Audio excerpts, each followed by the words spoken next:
No, I don't. No? Nope. Max. But this is working. Oh, dude. Yeah. I got mine right here. Cheers, man. Well, not yet. I got to make mine first. Oh. Oh! I pulled the amateur hour move. Uh-oh. I was going to say, who else is popping a can open? Look at Plasma Cam. This episode is brought to you by Plasma Cam, apparently. Is that somebody's name? I like that. I don't know what it is. I better not say the whole thing just in case, but here, I'll skip that. All right, there we go. Hey, everybody. This is Johnny Beane, David Nesdahl, Jay Hannon. I think we're live. Are we live? I can't tell. Yeah. Oh, we're live. Are we here? Are we here? It says 30 people looking at this. Welcome. It's 5:14 p.m. Pacific Coast. 8:14 Eastern edge of the United States, I guess it would be. March 15th, 2019. Welcome. All right. Soda Pop says hi, Dave Nesdahl. So it looks like we're on. Looks like we're here. Thank you, Google Hangouts. All your features are slowly vanishing, so I don't know what's anything. Are they making it so that people just want to like stop using it so they have an excuse to get rid of it? Like what? Probably. And it's going to be gone starting next month. It's gone. So you guys won't be. We won't look exactly like we do right now to you guys coming up, but we'll look better. We'll look cooler. We'll look cooler. I don't know about that. We'll be better looking. Let's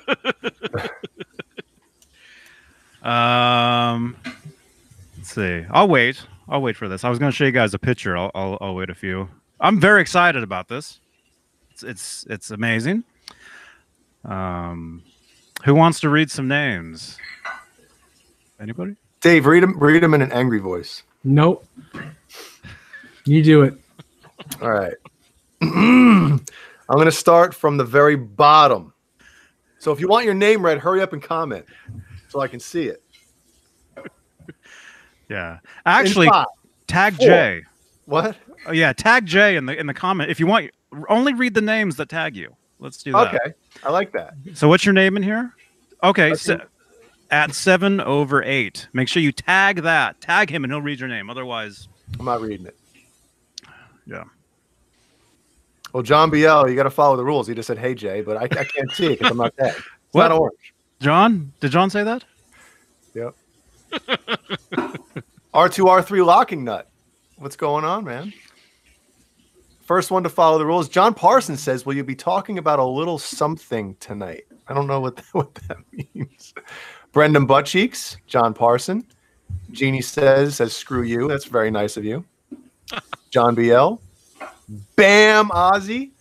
I was listening to some Ozzy today. I saw that. Jimmy I think it was Instagram. I saw your Instagram post. Yep. Our friend Cameron Cooper has some videos coming up, some Ozzy videos, and yep. Awesome, very cool. Michael Bishop, Clayton James Hicks. Hey man, today is Frankenstrat Friday. Hey, that's right, man.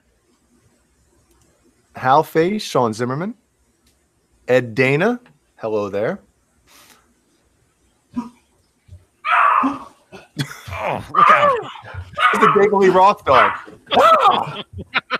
Look at that. That big one's getting chased.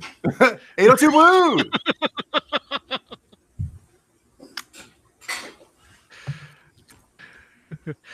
Okay. How about you guys tag me now and I'll read your names off. But not the same people. You can't be the same people. Oh. Start tagging Johnny Beane. Here, I'll type my name in there. Hardwood Steaks. My question is, did the 1/24th scale Frankie use Sunset Orange because it looks very close to me? Dave? What? Did the 1/24th scale Frankie use Sunset Orange because it looks very close to me? That's what he said. I don't know. Which one is the 1/24th scale Frankie? I have no idea. Oh, 120. How big is 124? How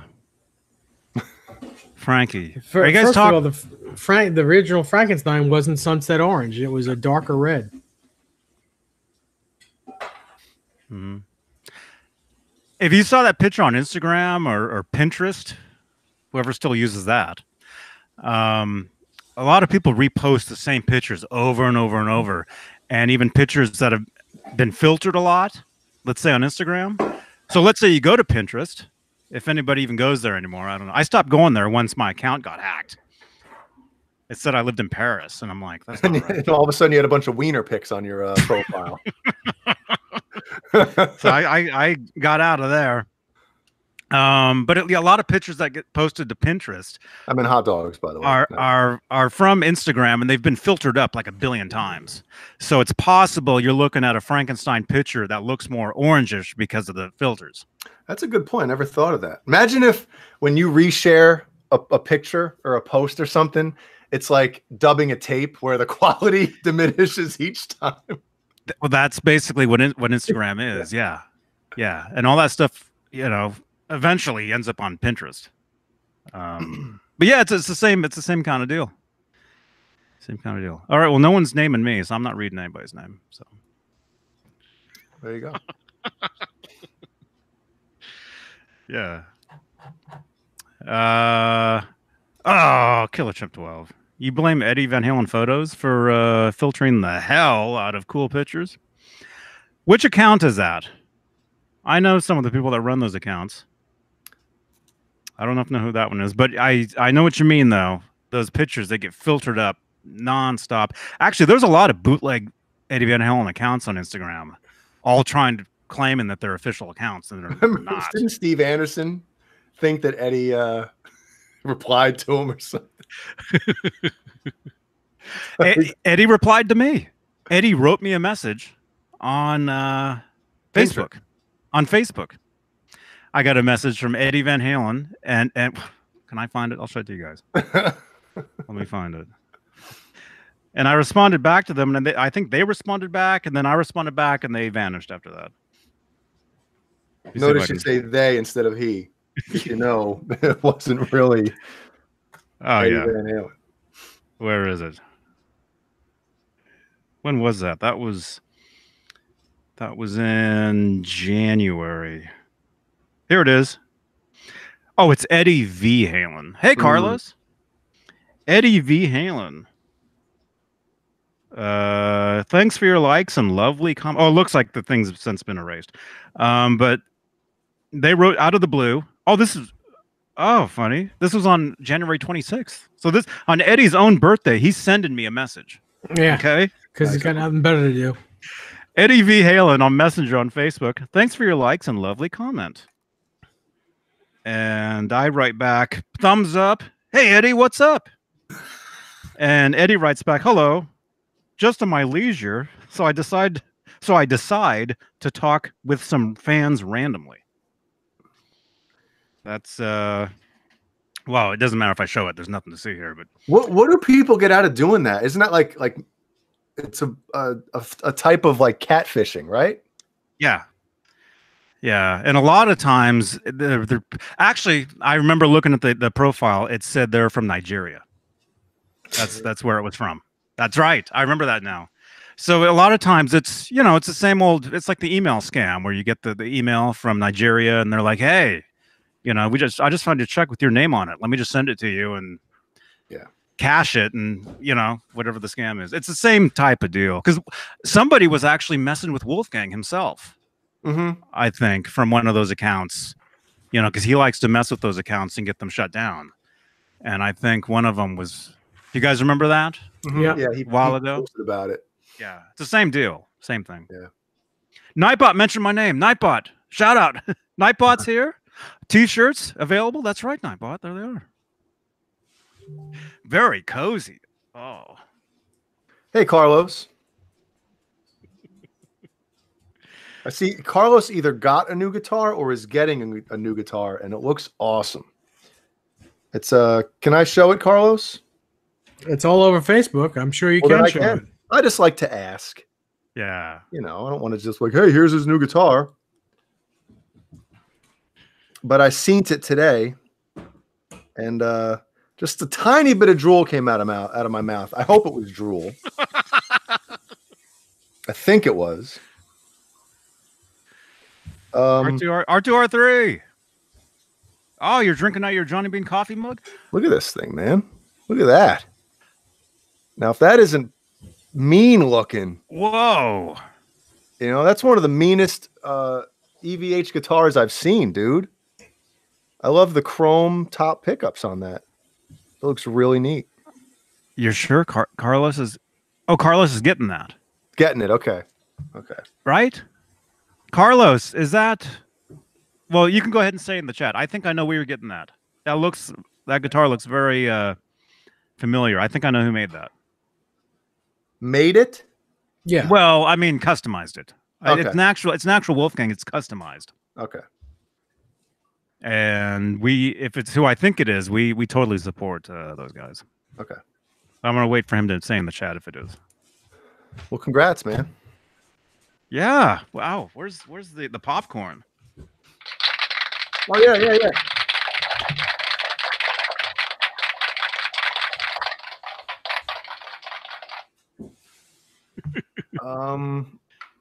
Killer Chimp asks, have you guys ever listened to Paul Gilbert's 80s? Who's Paul Gilbert? I don't know. 80s band Racer X. Never heard of Paul Gilbert. No, I've heard of Racer X. I've never heard of him though. Yeah. Yes, we've listened to those guys. I think I saw a live performance video, like them playing at GIT or something in Hollywood. You know, from the 80s. Yeah. 86, 87, somewhere. You know, the thing about those guys and the actual, like, I tried to listen to one of their records not too long ago on Spotify. And a big part of it is just that typical like 80s glam mix. You know what I mean? And it's just very bright. No, not even just bright, but just like the drums are just so reverbed out and thin, and then the singing and all that stuff. It's like a little too much for me, you know. Huge choruses, huge vocal choruses, and the drums are, like you said, like nothing. Like you hit it, and it's just yes, it's nothing but reverb. Yeah. Yeah, and the production seems to be thin. If you compare it to now, it's very thin sounding. Yeah, the low end, especially, like, I don't know if they knew how to like mix or record certain instruments for heavy metal back then and hard rock. It's just some guys couldn't nail it as far as production, you know. Mm-hmm. But obviously the talent is beyond anything I could ever think about doing. So. Mm-hmm. And for those of you out there who aren't into mixing or producing or production or whatever, there's a huge there's a huge difference between production of a record and the actual playing on a record. Mm-hmm. You know, as far as the tones and the sound. That's the trick. That's the trick to it. That's a trick to a hit song. Is you get a catchy chorus, and then you get a great sounding production and a great sounding. Everything has to line up for something to be a hit. You know, they don't just happen. And nowadays, it seems like any hit that you're hearing, especially in the pop world, is forced down people's throats. Well, because they're all every song written today is written to be a hit. Mm-hmm. And they write them around, you know, this sounds like the Katy Perry song. Let's make this sound like Taylor's last song. You know, let's give it that certain sound to it or whatever. It's a cycle. You know, it's like what happened with hair metal before the grunge scene. Everything it turns into, just like you were talking about, mixtapes of mixtapes of mixtapes, just the same thing over and over and over, where you can't tell one thing from the next. Mm-hmm. And then Kurt Cobain comes out and goodbye. And everyone's buying flannels and sweaters that are 2 sizes too big. Mm-hmm. Oh yeah, that was my look. not washing their hair. That was. Yep. Yeah, and you guys, change is good. Change is always good. But don't you think, especially a lot of people I feel from our generation, they hear this stuff now and they can tell, they can almost sense that it's not real. Like when you listen to some of the classic metal and rock, like you know that stuff was real. I mean, obviously there's producers involved in like kind of guiding a band and helping throughout maybe the recording and songwriting process. But for the most part, I mean, the majority of the classic stuff out there, 4 or 5 guys wrote it, or even in most cases, 1 or 2 guys. You know, one guy writes the music, the other guy writes the lyrics, the melodies, stuff like that. Oh. And you can like hear the honesty in that stuff, and the that it's just completely different, man. The stuff nowadays is so just. It's like that meme. It's like that meme. What's the? There's a meme out there with a Queen song. You know, it says written by one guy. It's like all these different words, all these different, a whole song, of poetry written by one guy. And then it shows some Beyonce song. It's all yeah and hey, written by 12 guys. All the single ladies, yeah. All the single ladies, whoa, or some crap. Yeah, there's like 19 people involved. 34 producers that wrote that. Yep. But it's not just writing those lyrics, though. I get it. They produced the music. They produced the beats, the sounds. There's an art to every layer of that, and I'm not knocking it. No, don't knock it, but at the same time, I mean, don't compare it, because there's a difference between somebody making beats and all that stuff. It's different than growing up in your bedroom for 6-8 hours a day, learning to play an instrument, and then being able to write a good, honest song. It's totally different. Yeah. Well, I mean, as far as art, it's all art. Yeah. It's all expression. And let's say, back when we were kids, we were in our room playing guitar for 6 hours a day. Now there's a kid in his room practicing what's the software? Drum making, software. So I think it's still art, and it's still musicianship, but it's different. It's a different skill set. Like I couldn't make beats. I wish I could. I wish I could do that. I think a lot of the blame has to go on the record labels too, is because when one band comes out that kind of starts something like a new band and it picks up, right? All of a sudden, like this is all over the radios, all over MTV. I'm talking about back in the day, obviously the MTV thing, but all of a sudden every other record label, and even the same record labels, they're trying to find clones of that band, and they flood the scene with all that stuff, and then 3-4 years later nobody wants to hear it because that's all you heard. Yeah. I could talk about, I'm telling you, if I had a show that didn't matter what I said and I could completely get myself in a bunch of dog doo-doo and be okay with it, I could go on, but it's something that I'm super passionate about. But I just can't get into it because, thrash metal. He says Bob Rock writing riffs for Metallica was the end of an era. He did not write riffs for Metallica. Well, on the Black Album, at least. The Black Album, he even admits, he said, I wasn't going to get anywhere with arrangements. I just stuck to kind of tempos and just, as far as songwriting and writing anything on the Black Album, and even arranging, he said he wasn't able to do any of that. They wouldn't let him. So, and yeah, a lot of times when you look at albums and it says written by, like, let's take I don't know, let's take the Police. Let's take Sting, Andy Summers, Stuart Copeland. Okay, you look at their albums, it says I think Synchronicity said all noises or all sounds by the Police, I think is what it said. And a lot of bands, if you're a band, it doesn't matter who comes up with the idea.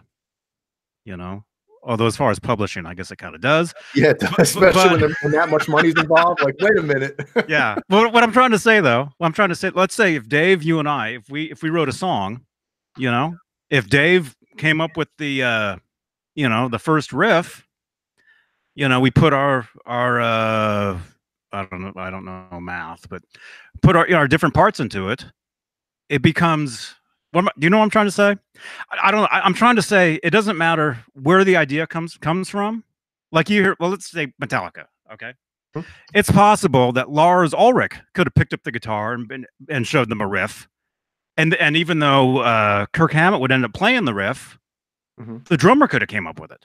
That's what I'm trying to say. Is anybody in a group can come up with ideas and bounce ideas off each other, and so it's not always what you think. Like, well, hey, I didn't realize for the longest time that Nikki Sixx was the primary songwriter for Motley Crue.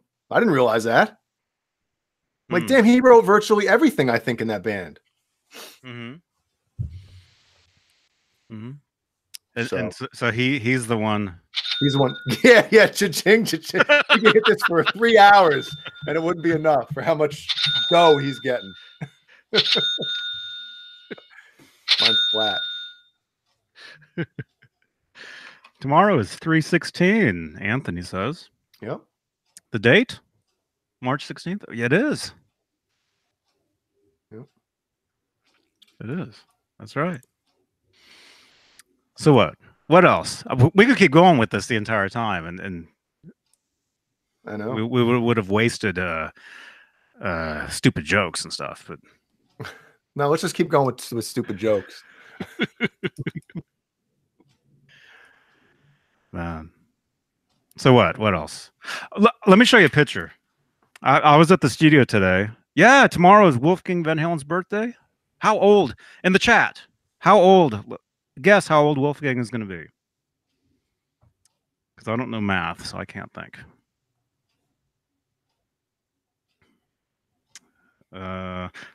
Check this out. I was in the studio from 10 this morning till 3 this afternoon mixing, and I want to show you guys something that I used, which is incredible. I can't wait for you guys to. Anyway, here's what my DAW looked like. Oh, it's blurry. Come on. I see the Friedman. Yeah, there we go. Yeah, there's a Friedman. I'm using a Friedman amp. And then I'm using like tape, you know, to get a tape sound, you know, tape saturation. This right here is the magical. It's unbelievable. Dave, do you know what this is? Can you see that? Looks like an OB8. Can you see that? Mm-hmm.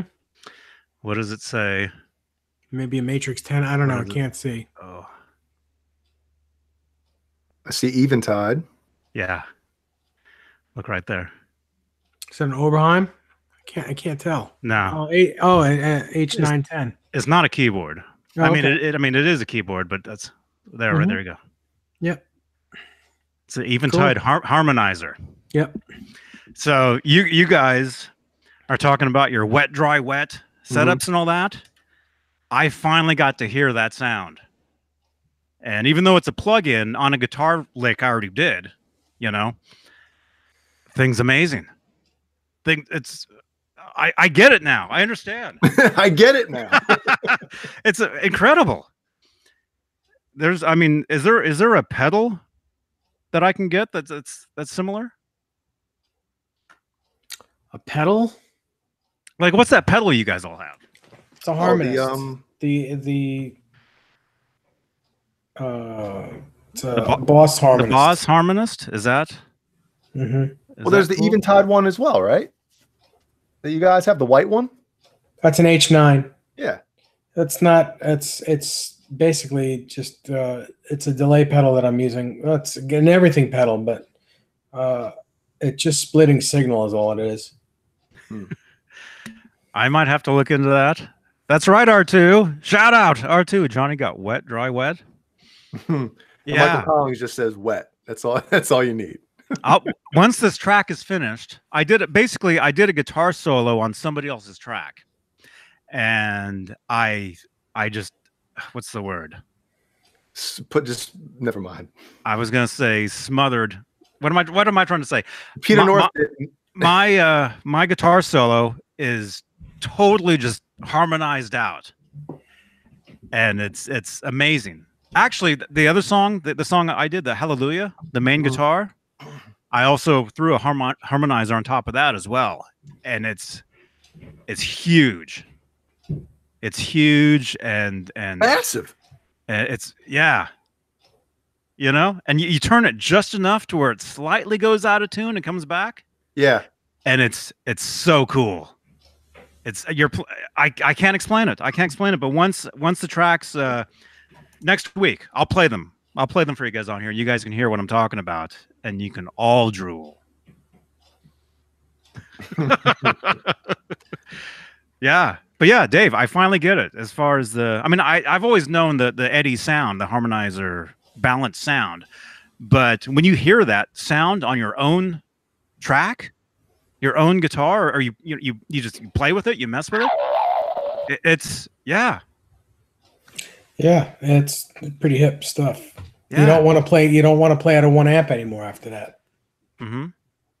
But I'm not even talking playing Van Halen style guitar on it. I understand that. I mean, just freaking hitting an open chord and hearing the thing ring out and just like move around. Just so full. The harmonizer, it brings the guitar like to life, to total, like the thing is moving around like it's alive. Right. You know? Yep. Anyway, that's what I was doing all day today. All day. Pretty much. I just rolled in the door actually like an hour ago. No more Google Hangouts. Well, Todd, we'll still be doing these shows, but just not with this system. We'll be using a different system. Yeah, Google Hangouts. Well, Google Plus is going away. Hangouts actually might still be around, but I think they want. So I'm gonna have to look into that and see what it is. But no, we're not going anywhere though. No, we'll just end this. This is the last episode. That's it. Yeah, actually, yeah. We're after this, we're done.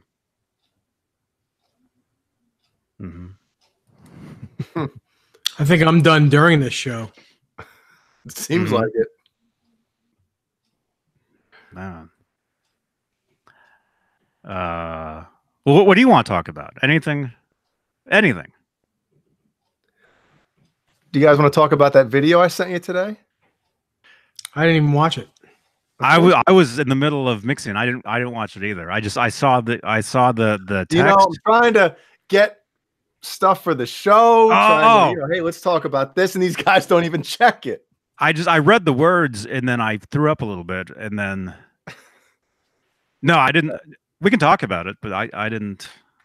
Well, it was on Guitar World, their Facebook page today, and it said, "Behold this absolutely disgusting woodworm-infested guitar." I saw that on Facebook. Yeah, well, you didn't see it on your messenger. Look at this. So, I don't know if I want to look. No, it's actually not. It's not. You know, they don't come pouring out or anything. But yuck. Can anybody see this? Maybe I'll do this. Yeah. I'll present. I'm not looking though. Dude, it's not disgusting. Okay. Look at him. See him? That is disgusting. Oh.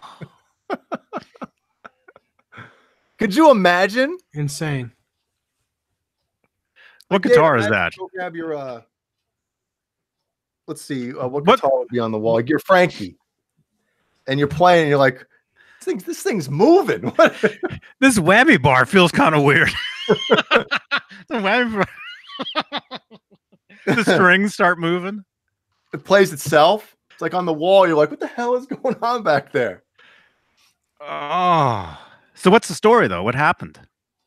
Somebody took a guitar in or found a guitar, and because it it looks like somebody's digging around on it.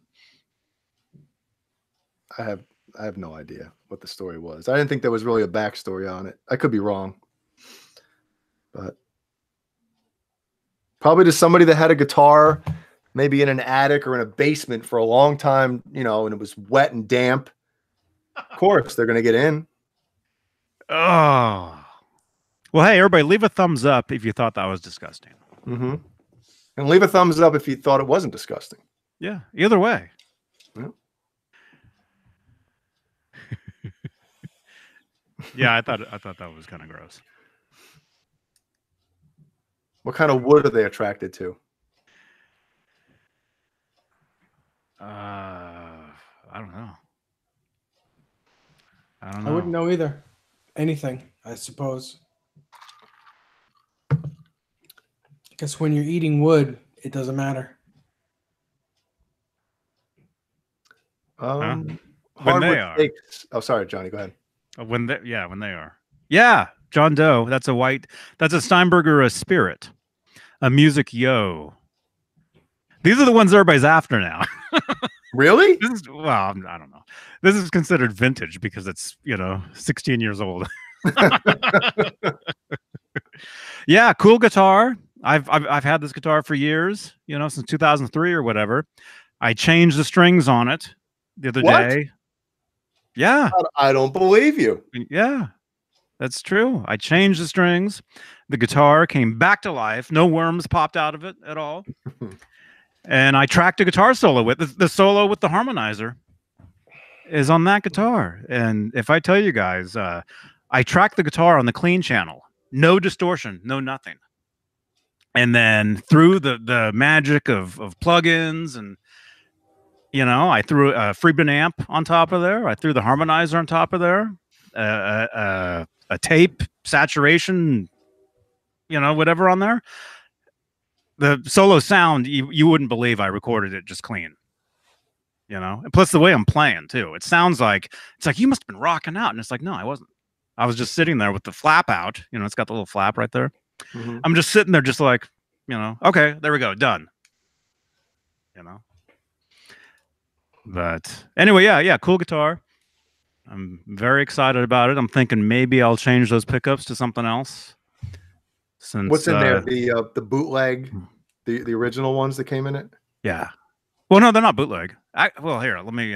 Well, the ones that came in those things, those pickups are pretty bootleg. Well, I mean, they're actual pickups. No, I know they're actual pickups, but I mean, they're actual. Yeah. The Select by EMGs. Yeah, the Selects are kind of like the, So they're not bad though.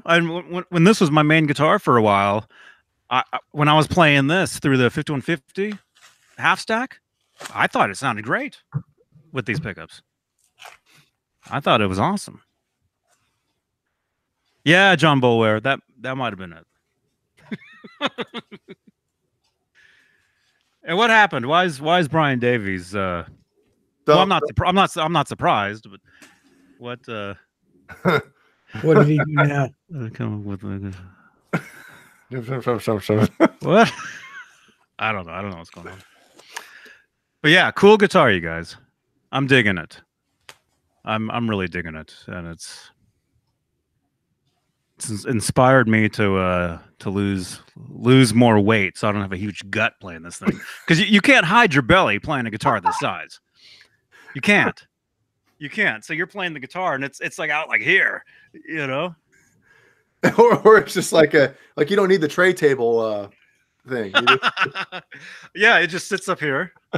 It just sits on top, and yeah. No, you guys can't see it. I do have a little gut, which I do need to, But yeah, playing a guitar like this, you can't hide it, and I don't know. But yeah, cool guitar. Do they still make them and have the same quality of build and craftsmanship? Craftsmanship. John Doe is saying. Gibson. Technically, I think this is a Gibson. I think Gibson owned. Didn't Gibson buy Kramer like back in the That was years ago. early 90s? Like all those Kramers that came out in the early 90s, those were Gibsons, I think. I think Music Yo was Gibson, wasn't it? Technically, this is a Gibson, which technically, I guess this would be a Kramer. You know? But didn't they start making the Steinbergers again like last year or something like that? I think they're making them again. And every comment I make when they post anything about them is about the trans trim, and they never respond because they're not going to make them. Of course not. The only way they would is if everybody starts buying them again, and it's like, oh well, people want Steinbergers, so I guess we'll make the trans trim. Where was this made? Wow, James Gum, look at that. He says these shaped ones are the coolest Spirit models.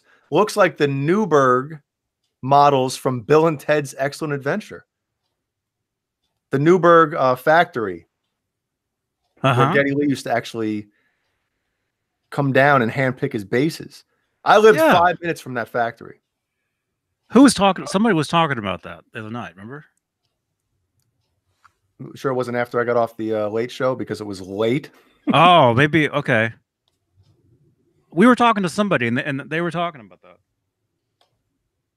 Yeah. Yeah. See, Spirit by Steinberger. By Gibson. Is that guitar taped together? Right there. Dave, you'll like this. This tape right here. You know what? I'll show you why that's there. You'll dig this. The reason that tape is there is because I taped an Allen key onto it. Because if I break a string, I'm useless without that Allen key. But the great thing about this guitar is it takes regular strings. Like if you guys saw that video of me in the studio last week, and it was all the strings hanging off the... So I don't have to go out and find double balled strings for this guitar. I can use regular strings. But I have to have that Allen key, so that's why it's... Is that a Floyd Rose one, or is it a different one? The key? Yes. The size. The size? It's smaller. It's smaller than a Floyd. Why would they do that? You mean like, is it the size of like if you wanted to change the strings from the bridge? Is that size? It's smaller. Oh, see, I hate why companies do that, man. God. Well, maybe because these would be too big up here. Because look, they'd be too big. Here, I'll show you. You said that? I mean, the smaller Floyd size would be too small or too big. Here's a Floyd. Here's a regular Floyd. For the nut. Yeah. Well, for the nut and for just all the yeah. Okay, there's the Floyd one, and then so that almost looks like the size difference. Come on, stop focusing on my big nose. Never mind. I'm trying to. Yeah, it's. Maybe if I take a picture. Take a picture of the Allen key for the when you loosen from the Floyd. I need a white background. Use the guitar as the white background. Yeah. John knows that perhaps it's metric. Imagine if they did that. It would be. Floyd Rose Allen keys are metric. Are they really? Yes. Oh, see, that shows how much I know. Not much. Okay, here we go. Isn't it cool though when you oh, look at that thumbnail. Ew. The fingernail. Okay. Excuse my it looks like a toenail. It looks like a huge toe. All right, see the difference in size? One's bigger, one's smaller. There's a difference. That's not that. That almost seems like the same difference between. I need a white background too. White. What kind of white does Bob Ross like? What white color was it? I don't know. Come on, somebody knows. Boner Jams. Thank you so much. What time is the annual Hanan Leprechaun Dwarf Toss tomorrow? 9 a.m., dude. I got to get up early. That's not like me. Thank you, Boner Jams. That's going to help. Start donating some of that money to me. Boner Jams. Yeah, Hangouts is going away. Yeah, Johnny doesn't share for anybody out there that's donating money. That's all going towards a system to do this stuff, but crap. You're just gonna have to believe me that this one is smaller than the other. Well, there you can see it. You can see it. You can see it. And well, oh crap. Wait, that was today. Look at this dude. Yeah, that's true. I took a picture of this guy. I was in the grocery store yesterday, and I don't know who this is.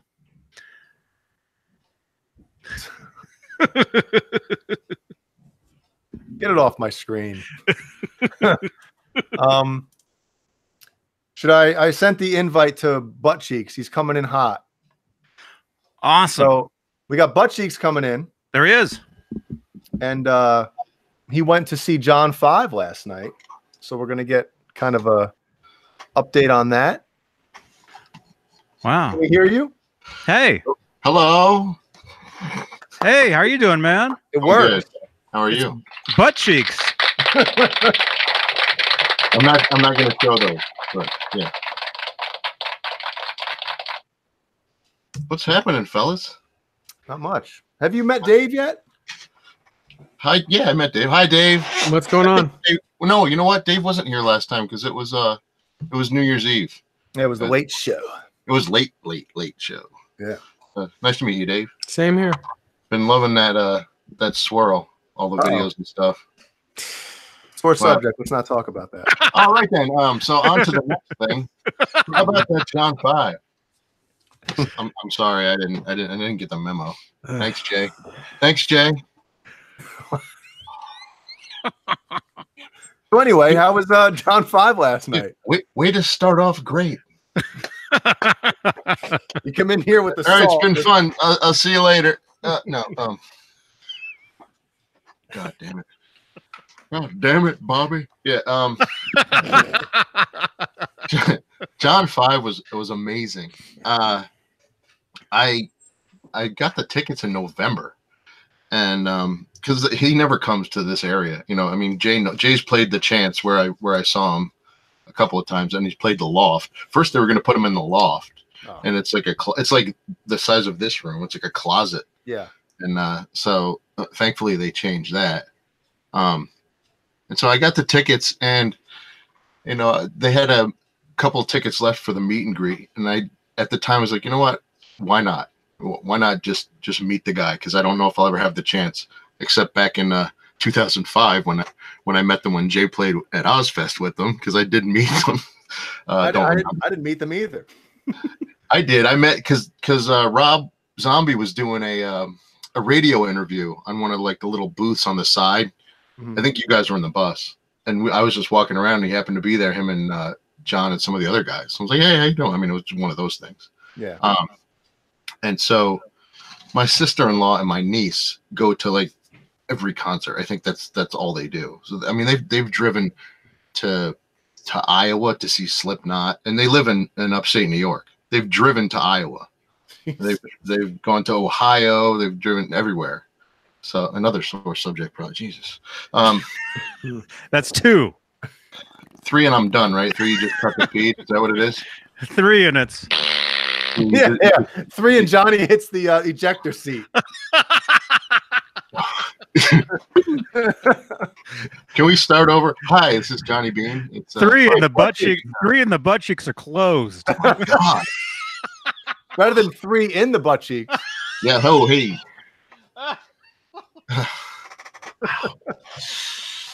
I apologize. Anyway, back to back to the John 5 thing.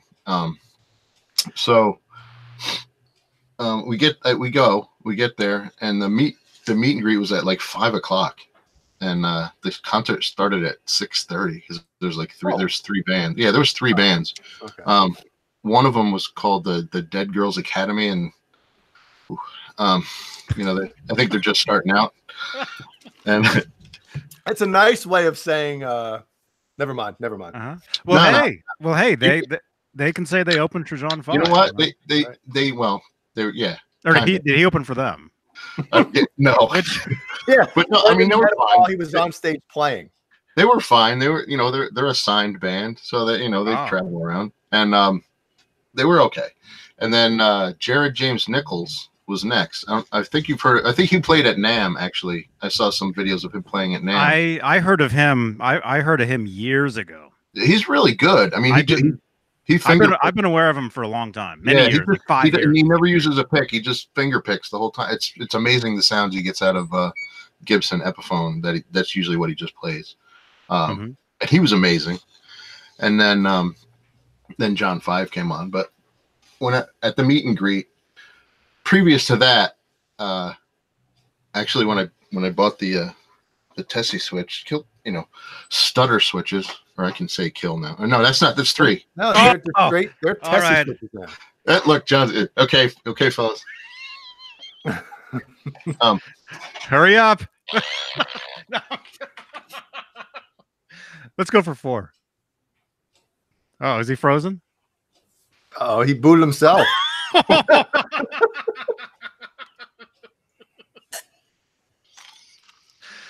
Oh.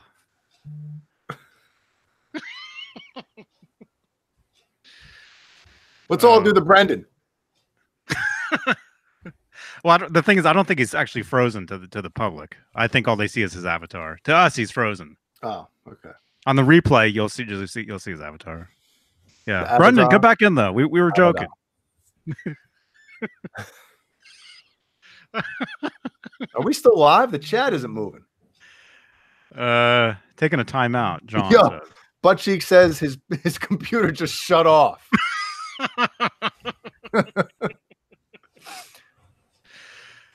Oh, well, that was good. That was nice.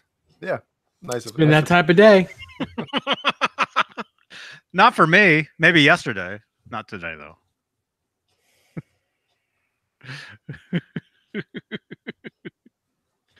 Bozique.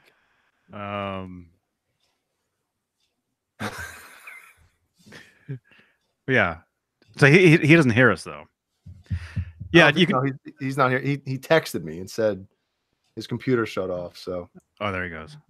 Yeah. Okay. Yeah. Tell him to jump back in. Mm-hmm. We have another hour to kill. There, I said it.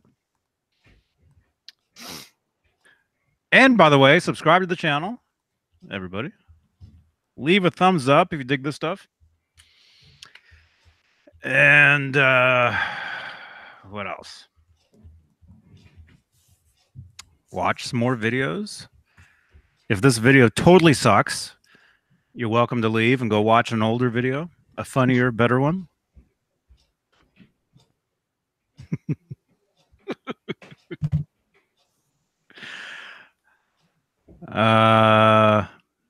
What? I got people left and right texting me, asking me about my guitar. Well, of course it's gonna happen. You want to talk about it, or you can't, or you don't want to? I don't want to say anything bad about the gentleman that built it for me because I do like the guy. Mm-hmm.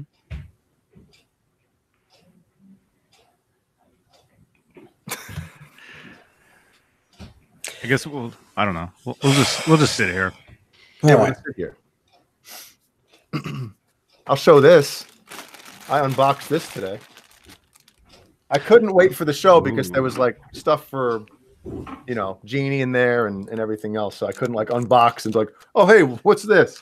So I got a blue DiMarzio clip lock. I got a pack of yellow Tortex picks, trying out the one size up from the orange, just seeing how I like them. Yeah. Yeah. Dig them. I like the yellow ones. The yellow ones are cool. The green ones are my main ones for a long time. The green ones. Mm-hmm. Look what I'm holding. I'm holding a green one here that's totally. Well, the tip of that is used. It's sanded off. Look at that. You can see it. Yeah. I found this in a guitar case. So this pick has to be like years old. Mm-hmm. And this is actually what I used to record to track that solo that has that harmonizer all over it. It was an old. You can use these picks for years. That's the cool thing about these picks, is even they don't break. You know, at least the heavier ones. No, they don't. So you just use them. Did you notice my strap though on that guitar? The Marzio clip lock. Yeah. Yep. Yeah. That's the only strap I can use on that guitar because of the shape and the where it's located and stuff. It's funny talking about guitar straps. One of those videos popped up on my thing yesterday about guitar fails. The guys trying to spin their guitars, and the one that still makes me laugh, man, is like they're probably high school kids. The kid they're playing outside like on a flatbed truck, and he does it, and the guitar just goes flying up in the air behind the truck. Oh man. Yeah, my favorite one is the I think they were like a Cookie Monster band or whatever, and they're doing what looks like a what do you call it? The TV. What do you call that? What? Back in the day, not television. Local, cable access. They look like they're doing some cable access TV show, and the guy does that, and he hits the singer right in the face. And the singer, he screams out, but his scream is exactly like what he was doing already. So all it sounded like was he was just early with the next verse, is what it sounded like. And the next word in that song, I think, was "ouch."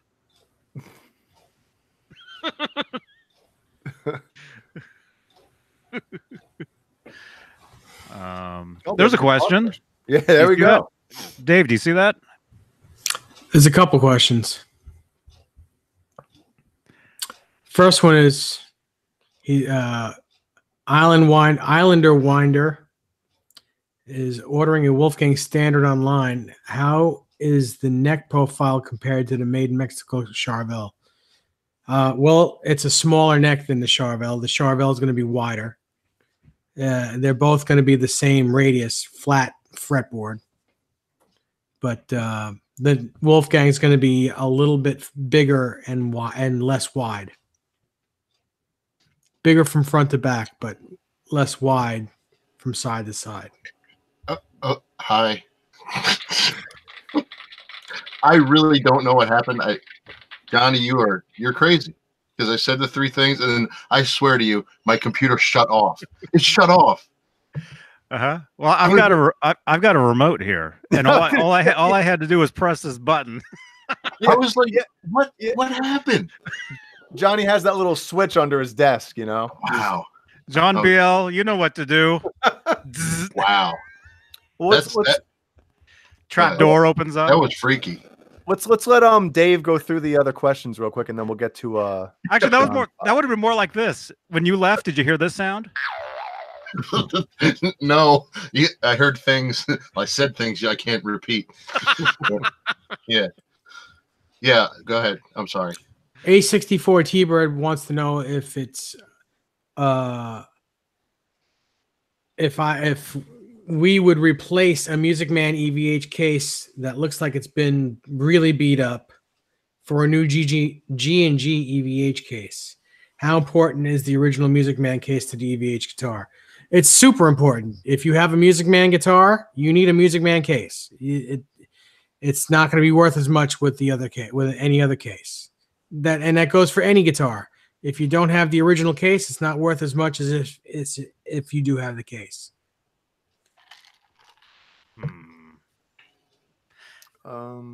Maybe. I was wondering asking about the radius of the. Where did it go? Oh, he said, Dave, also have eye hooks in my Music Man EVH. Would you recommend removing them and putting the original strap pins? I don't like the clicky clank of the hooks with the EVH Music Man strap. Oh, that's a part of the whole thing, man. Yeah, that's part of the sound. That's part. Oh, that reminds me of something to talk about. Awesome, thank you. I saw two things. I have two things. I actually took notes last night for this. Two things. Okay, I got two things to tell you guys.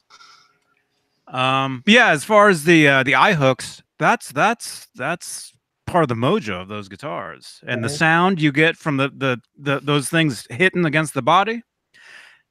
Eddie's, that's what his sound like. Yep. But if you do want to reverse it, you're kind of a lot of toothpicks. You're kind of out of luck because those eyelets are much bigger. So you take that thing out, and you're gonna have a huge hole that a regular guitar pin is not gonna fit into. Yeah. You know, you're gonna have to get out the epoxy. I mean, one of the main reason you hear those is when you're sitting down playing. So if it's bothering you that much, take the strap off while you're sitting down playing. Mm-hmm. You know? Right? Yeah, yeah. When you're actually playing the guitar and moving around, you really don't hear that because you're it's yeah. Yeah. Wow. I'm excited. R2R3 says, he said, dude, you have to have the clank hit the guitar. Yeah. All right. So I got two exciting things to show. I have two things to show you guys. I'll get those ready. But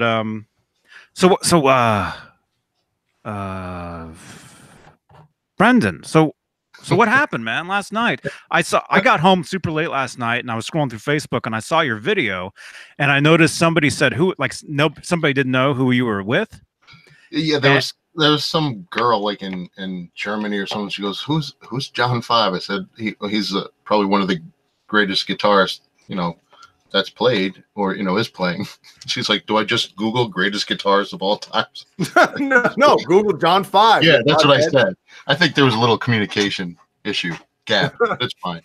So, but yeah, so went to the meet and greet, like I said, at 5, and previous to that, I was like, do you bring them stuff? Because I know people bring them stuff to like sign, and they have certain things you can bring, and you can't. You can bring 3 items or whatever. And yeah, it's weird. I don't think it was him doing it. It's just maybe the venue to get people in and out. So yeah, if you bring a bucket of stuff for them, it's like, all right, right. You're gonna be here for people brought like somebody brought a banjo, and some kid brought a guitar, and had them sign it. And so I was anybody bring them a fruitcake like in Pee-wee's Playhouse? No. 37 of them. I know. In a row. No. Clerks reference. So yeah. Try not to eat any fruitcake on your way to the parking lot. So I was like, you know what? I'm gonna make him a guitar. I'm gonna make him a cigar box guitar because I doubt he has one. Wow. So I was and that one was actually the 3rd iteration, because the first one I had all done, and I actually had it on my Instagram. I tested it, had the switch in it, and I looked. It was probably a couple of days later, the fingerboard started to curl up on the edges. I think it was and it wasn't the way I glued it. The way I glued it was fine, and I clamped it, but it was the wood underneath on the neck. It was rotted. Oh, I was like, really? So woodworms in it? Oh no, no, it did not have woodworms in it. I saw that. Was that your video, Brendan? Was that? No, it wasn't. That was John 5 cigar box. Yeah, right. Imagine if you got that. No, that was a video of John 5 looking at your guitar later on. That's probably what it is. He was picking this. I'm like, oh no. That's my biggest fear. My biggest fear was that he was gonna like bring it on stage and plug it in, and it was gonna be like dead or like buzzy. He's gonna electrocute him. He's gonna go through the wall. Or like grounded. Yeah, right. Oh yeah, like Back to the Future. Yeah. So the first one was a bust, and I was like, oh, so I was gonna redo this other one with a Cohiba box, a black one. And the original one, the first one I made was a 25-inch scale, And the second one I made was the 23-inch scale, because it's I mean it's a little smaller, but the notes are pretty much the same. For a 3-string, you're using the really the 3 lower strings, like the EAD strings, so you can tune it whatever, like EBE, GD. I usually tune mine GDG. So and that one, the box cracked. I'm like, oh, this is just not going to happen, you know? So I was like, oh, I'm going to do this. So then I found this other box, this go-to cigar box that's always been good. It's an Arturo Fuente brand, so of cigars, but for some reason they've really solid. Not Tito Fuente. Daisy Fuentes, remember her? Oh no, I remember her from MTV. Oh yeah. And so I finally get the thing done, put it all together, test it. Sounds awesome. And last night before the show at like 4:15. I go, all right, let me just plug this in, tighten everything, make sure, because I put the strings on, let them stretch, let them for a day or so, tuned it, and I plug it in, and all I hear is, oh my God. Are you kidding me? So this is 4:15, and the meet and greet's at 5, right? So I'm like, oh. So I'm frantically taking all the screws out. I had like these custom corners on them, and so I'm taking all the strings. I mean, all the screws out. I opened the box, and one of the connections on the stutter switch came off. I was like, oh. Thankfully, it was something simple. So I plugged it back in, made sure it was tight, buttoned everything back up, and tested it. And it was great. It was fine. So we get there, and we're in line, and we go up, and I start to hand him the guitar, and he was getting his pen out. I go, no, you don't have to sign that. I said, that's for you. I made that for you. He goes, what? He goes, this is awesome. He's like, and all of a sudden, I mean, the video, you only got like 12 seconds of the video. He played for like a minute. Really? He's like, he's going, he takes it and just goes insane on it, And I was like, this is fantastic. This guy just made my year, And he's like, this is so cool. And then he yells like his roadie's name out. He goes, hey, put this on the bus. He goes, take this, put it on the bus. I'm going to play this before the show. I'm like, okay. And then he's like, I'm going to master this, and then I'm going to get back to you. I'm like, okay. So he said he's going to play it. He'll play it on his Instagram. I'm like, all right, cool, man. Oh, dude. Let's check it right now. It's not there yet. Yeah, trust me, I'm checking it like every 3 seconds. I'm checking it. Did he post it yet? Did he post it? No. So, but he was an amazing guy. He's very, very soft spoken and a humble guy, and really nice. He spends a lot of time with you, asks you questions, and very, very cool guy. So, and then I don't know if any of you have seen his show with him and the Creatures, but it's amazing. He plays. It was basically an hour and a half of him just like shredding the whole time. I don't know how his fingers can do that for an hour and a half. But I mean, I know he plays probably every day, probably 8 to 10, 12, whatever hours a day. But he's just an amazing, amazing guitarist. And I mean, the bass player is no joke either, and neither is the drummer. But he played a lot of original tunes. I guess he's got an album coming out. I don't know if it's the end of this month or sometime later this year. And then at the end, he does this like montage of songs. He'll do like 10 or 12 songs, like maybe 30 seconds of each song, and he's like, can you name these songs? And he starts out with Rush, Fly By Night, so I'm like in heaven, because Rush is my favorite band. Then he goes in and he's playing Ain't Talking About Love, and he's playing Unchained. He's playing a lot of Van Halen stuff. It was amazing. And wow. Yeah, cool. I was right up against the stage. I didn't post any pics from remember me? I gave you the guitar. Yeah, no, I didn't do that. But my sister-in-law, she's one of those people. She just gets right up there and she's there, the whole time.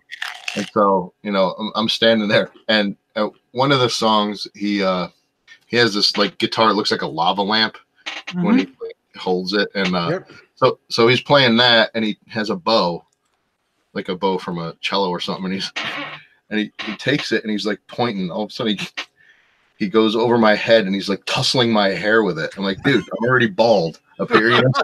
But he's like going like this. I'm like, oh man. And it was just, it was really cool. Then of course there's the, there's the overzealous fans that like have to get every pick and set list. So he's like throwing out picks. This guy's like diving over people to get stuff. I'm like, dude, relax, man. So they start tearing your hair out because he had touched your hair? Oh, basically, yeah. No, thankfully, no. I was waiting for someone with tape to be like, I'm gonna save that. But no, it was an amazing experience, and I definitely recommend seeing him if you can.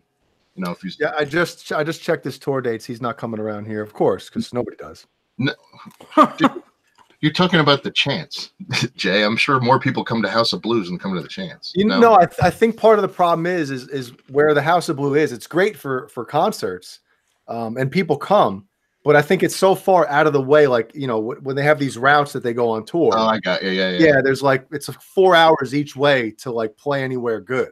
Yeah, because he's going to Jersey next, and then he's going like back up the East Coast to like New Hampshire, and then he's going to Canada, and then he's heading back to California. So, but I mean, I'm sure he'll play again, and I think actually Zombie and Manson are doing another Twins of Evil tour. Did he even play in New York City yet? Yes, he did. He was in New York City a couple nights ago, and there was a guy that I was talking to that he works for some, I don't know, he works for some music outfit, and he goes and photographs all these shows. So he's right up there with the camera, and he said that he played this one venue, and John, he has all these like inflatables, like these Halloween inflatable things, and the ceiling was so low they couldn't inflate all the way. Like the Frankenstein thing was like hunched over. Oh, it's just so funny. But no, it was a good time. I mean, I don't really go to a lot of concerts, but that was a really good time. I was happy.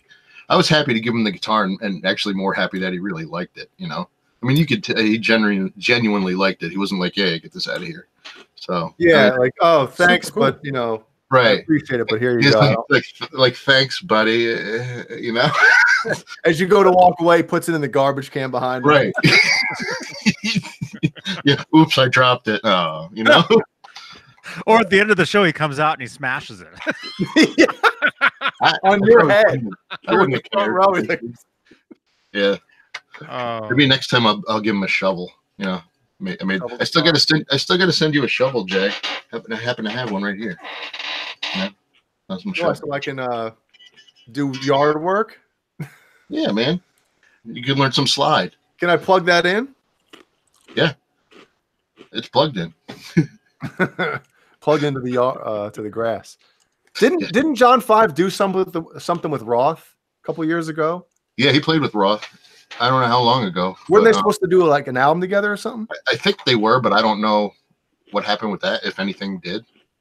All right, or maybe they did a record, but it never came out or something. That's possible. Yeah, why? I think. Who knows in the chat? John BL says 1998. Yeah, that was a while ago. 20 years ago. 1998 what? John, was he on that DLR band record? Was he on that? I know there was another guy that was on that. He might have been in that. What was his name? There was a guitar player that sadly passed away that used to play with David Lee Roth. I'm thinking what was his name? When did Vi play with him? Just during the 96? 86 to 89. 86. Oh, okay, 86 to 88. All right.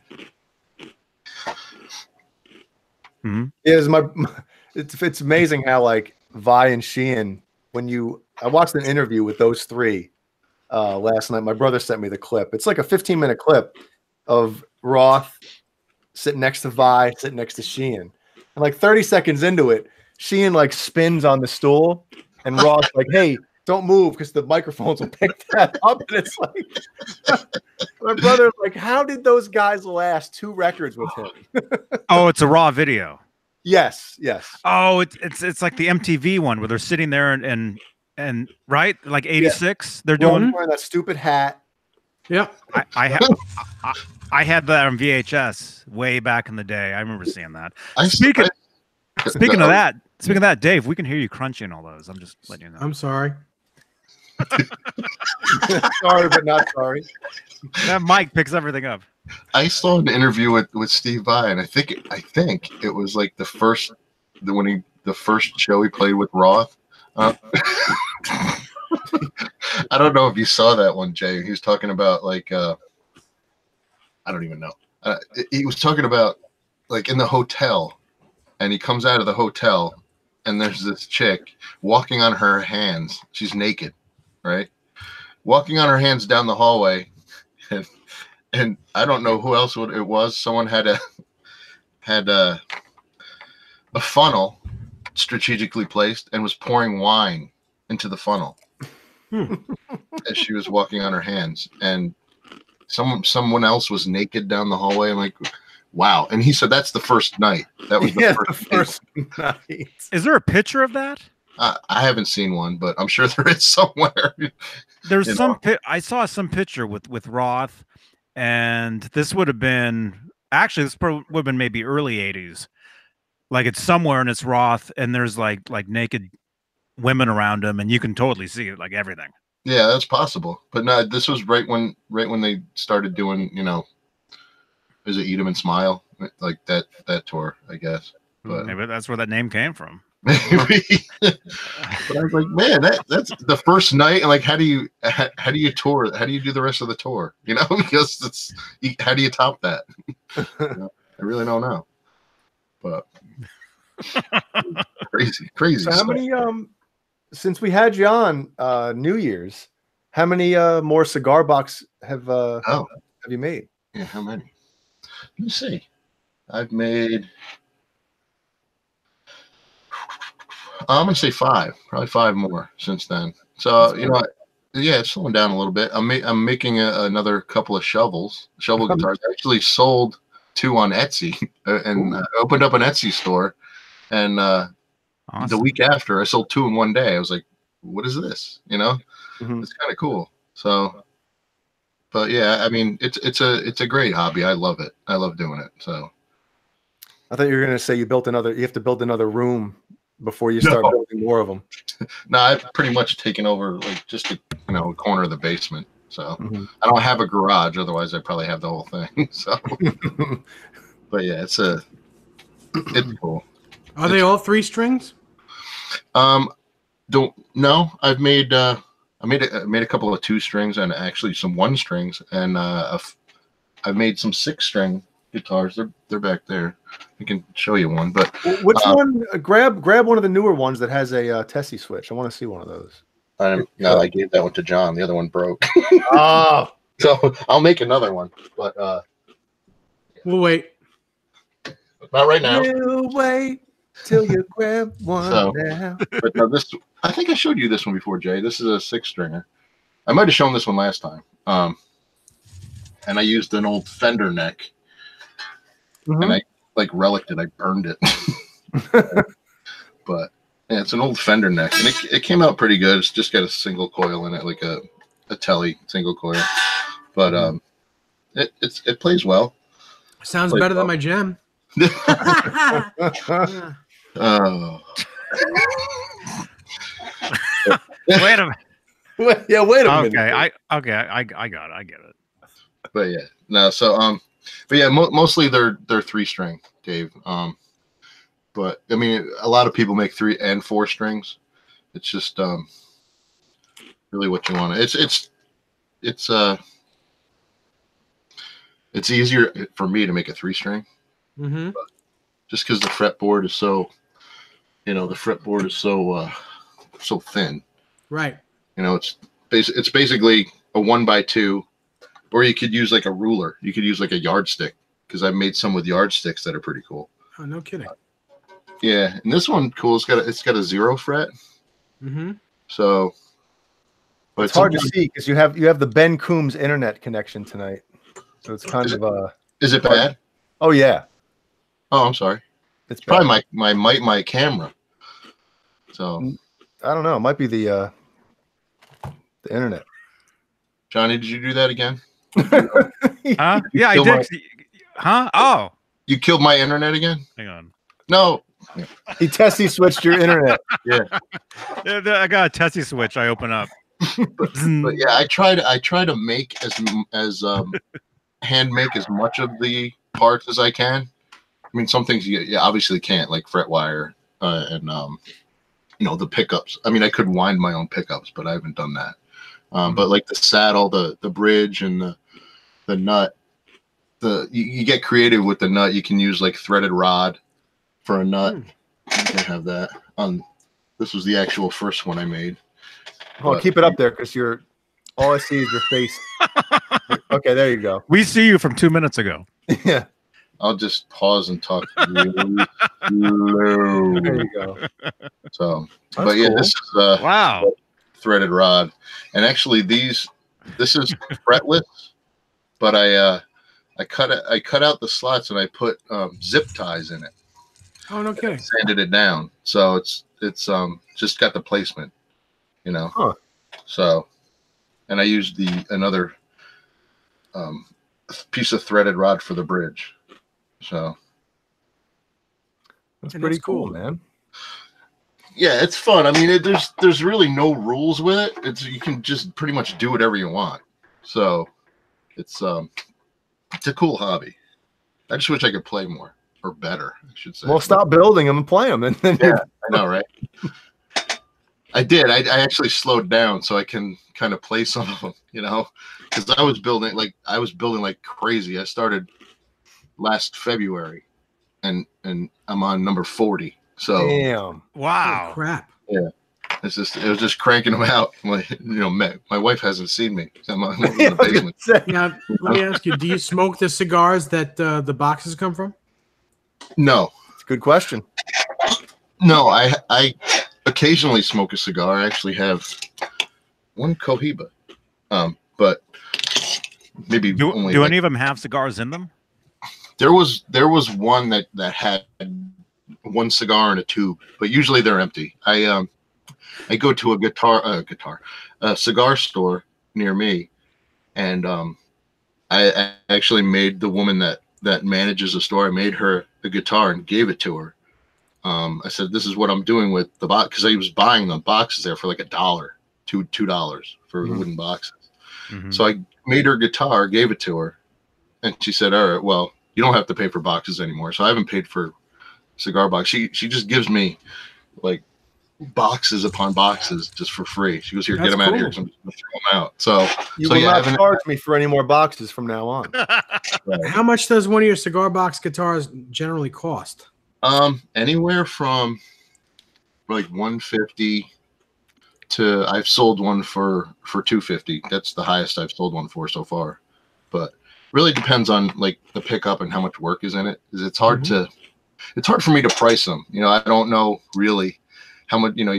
People always say you gotta charge for your time and obviously the materials, but the materials really aren't that expensive. How long does it take you to build one? Man, Dave, Anywhere right down to the point here. I love it. Anywhere Get down from to brass tacks. anywhere from 3 days to a week to build one. Well, how many hours of work a day do you put in?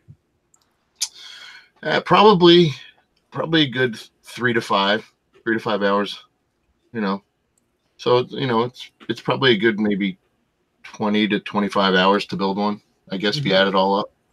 And let it sit and you just stain it. And I mean, I could put way more time into it. Because you're basically carving the neck. I'll route it out using a round over bit, and then I'll use a rasp and a file to carve it out, and then sand it, steel wool it, stain it, do that a couple times, and then that it's good. Then you string it up and let the strings stretch, and that usually takes a couple of days. But It seems to me if you were making those guitars in New York, they'd be $1,000. There's guys that do sell them for a lot. A There's a hefty couple of ransom. guys that I follow. What happened? A hefty ransom. Oh yes.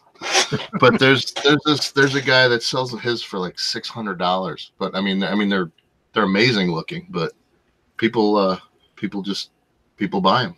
So I don't know. I don't think I'm at that level yet. I'm still new in it. I wouldn't feel right charging like $400 for one of those. At least not yet. Well, let's say how much are the cigars? Like what would a Cuban box, guitar sell for more because it's Cuban? I see what you're saying.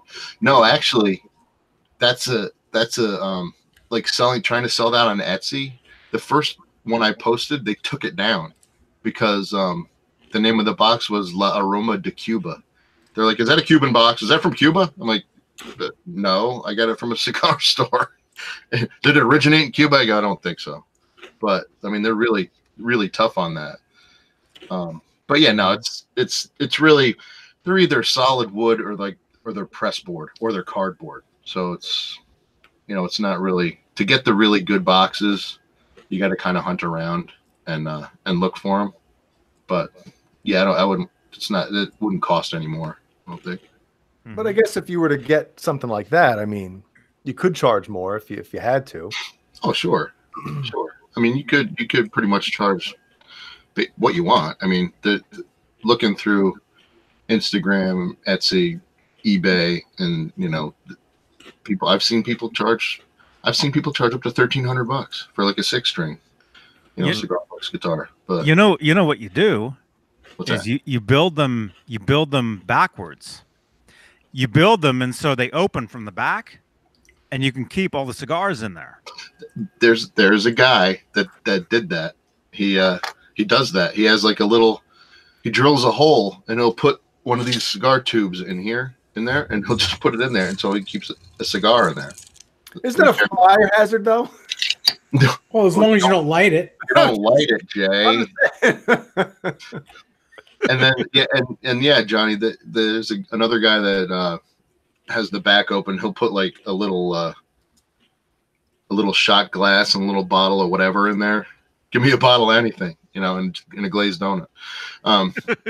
Yeah, because Michael Anthony has a Jack Daniels bass. I think it might be his newer one or something. I love that. That has a little compartment for the little Jack Daniels airplane. And he takes, like, during his solos, on the last couple, with the tours or maybe he still does it today. He'll pull the thing right out of the bass and chug it. Oh, that's cool. That's my favorite bass that he has. I love that bass. I love it on the Panama video. But you can totally tell that, like, it doesn't have the same, like when you watch the Live Without a Net, especially, like when he's using that during Panama, like the bass doesn't sound as good. It's like a lot of those boutique instruments or specialty ones like Gene Simmons, like Axe bass. I don't think that would probably sound pretty good, but I don't know. Well, do we know where the original one is? Does he still have it, or is that like in a Hard Rock somewhere? That's a good question. Michael Anthony? Yeah. John Beane. Yeah. John, hang on, John. While we're thinking about that, I just saw my name a couple times. Oh crap! Oh no! I didn't do it. Did I just ban somebody? Uh-oh. Let's see. Here, let me pass. Scott Nickerson. Hey, Scott. Thanks again, man. You rock, dude. Scott Nickerson. He was sending me messages when I was in the studio this morning, and I sent him that picture I showed you guys of my studio screen. I sent that to Scott earlier. Question: what is your preference for pickups? Single coils, humbuckers, or P90s? Oh, for performing? It really depends. It depends on the style of music. Like, let's say if I was in a heavier band, I'd use a humbucker. If I was using more, distortion, I'd use a humbucker. If I'm using cleaner tones, I would use a single coil. Or actually, for either. If I was doing heavier stuff, distorted stuff, overdriven stuff, or clean stuff, I'd use a P90. There you go. What about you guys? humbucker with a good split coil sound. Now, I don't know if any of you have used the Evolution pickups by DiMarzio. Dave, I think you have. I would if my guitar was working. Oh, sorry. But when you split that thing, man, it has a great split coil sound. I haven't really messed with it too much up until recently. I'm like, wow, this thing sounds awesome. Split. Actually, I have used them before. I've had gems with white gems with them in it, and they sound really good. Yeah, I kind of like the PAF Pros better because I think they're a lower gain pickup than the Evolution. Mm-hmm. But as far as the bridge and when you get that in the split, it sounds really good. Mm-hmm. It's got that Strat quack. Yeah, it does. Do you use your bridge pickup more, Jay, or your neck, or blend? Well, it all depends. I mean, if I'm playing like a lead or a solo, 99% of the time I'm going to be on the neck pickup. And rhythm, always going to be on the bridge. But what were you using on the Larry Mitchell thing you were doing? Oh, I used this bad boy, and that was an awesome video. 100% on the bridge on that. Because I was too nervous, man. I was like, Larry, I can't play any lead stuff on this. I'm going to be shaking. He's like, come on, man, you got to play one part of solo. He's like, come on. He's like, come on, do a lick, Jay. You're like, I don't know. I was like, oh my god, people don't get it because we haven't talked about this, but about halfway through playing that, my left hand got so like tense that I was like, oh my god. I mean, people don't get it. It's like I've played live before a bunch of times. That's not an issue. But when you're playing right next to one of the main reasons why you started playing guitar, right. It's a whole different thing. Mm-hmm. And some people might not feel nervous, but I did. It was just one of those surreal things that happened in my life where I was like, holy crap, standing next to Larry Mitchell playing one of the songs from my childhood that I loved. And it was just, that was awesome. I really enjoyed watching that. Well, thank you. I the joy on your face was just, I sent you a message. I'm like, the joy on your face, you couldn't remove that grin. It was just, just honestly, like, so happy, Yeah. Well, thanks, man. Yep. I'm like super pumped now just thinking about it again. All right. I had a question, actually. That picture, Jay, I showed you that one. I think it's a Squire Strat, the blue one that I like relicked. Mm-hmm, yeah. The little like the copper guard on it. There's cutouts for humbuckers, but I don't know what pickups to put in it. And I don't know if people mix, like put a humbucker in say the bridge and a P90 in the neck. Yeah, people do that. Sure. Okay. Because I don't know what to use. And I don't want to I know I want to buy some good pickups, but I guess it's just preference. What kind of sound do I want out of it? So it's a blue Squire Strat. Yeah, if you want, I can get it. But yeah, why not? It's not. Yeah, I didn't finish it. Pardon me.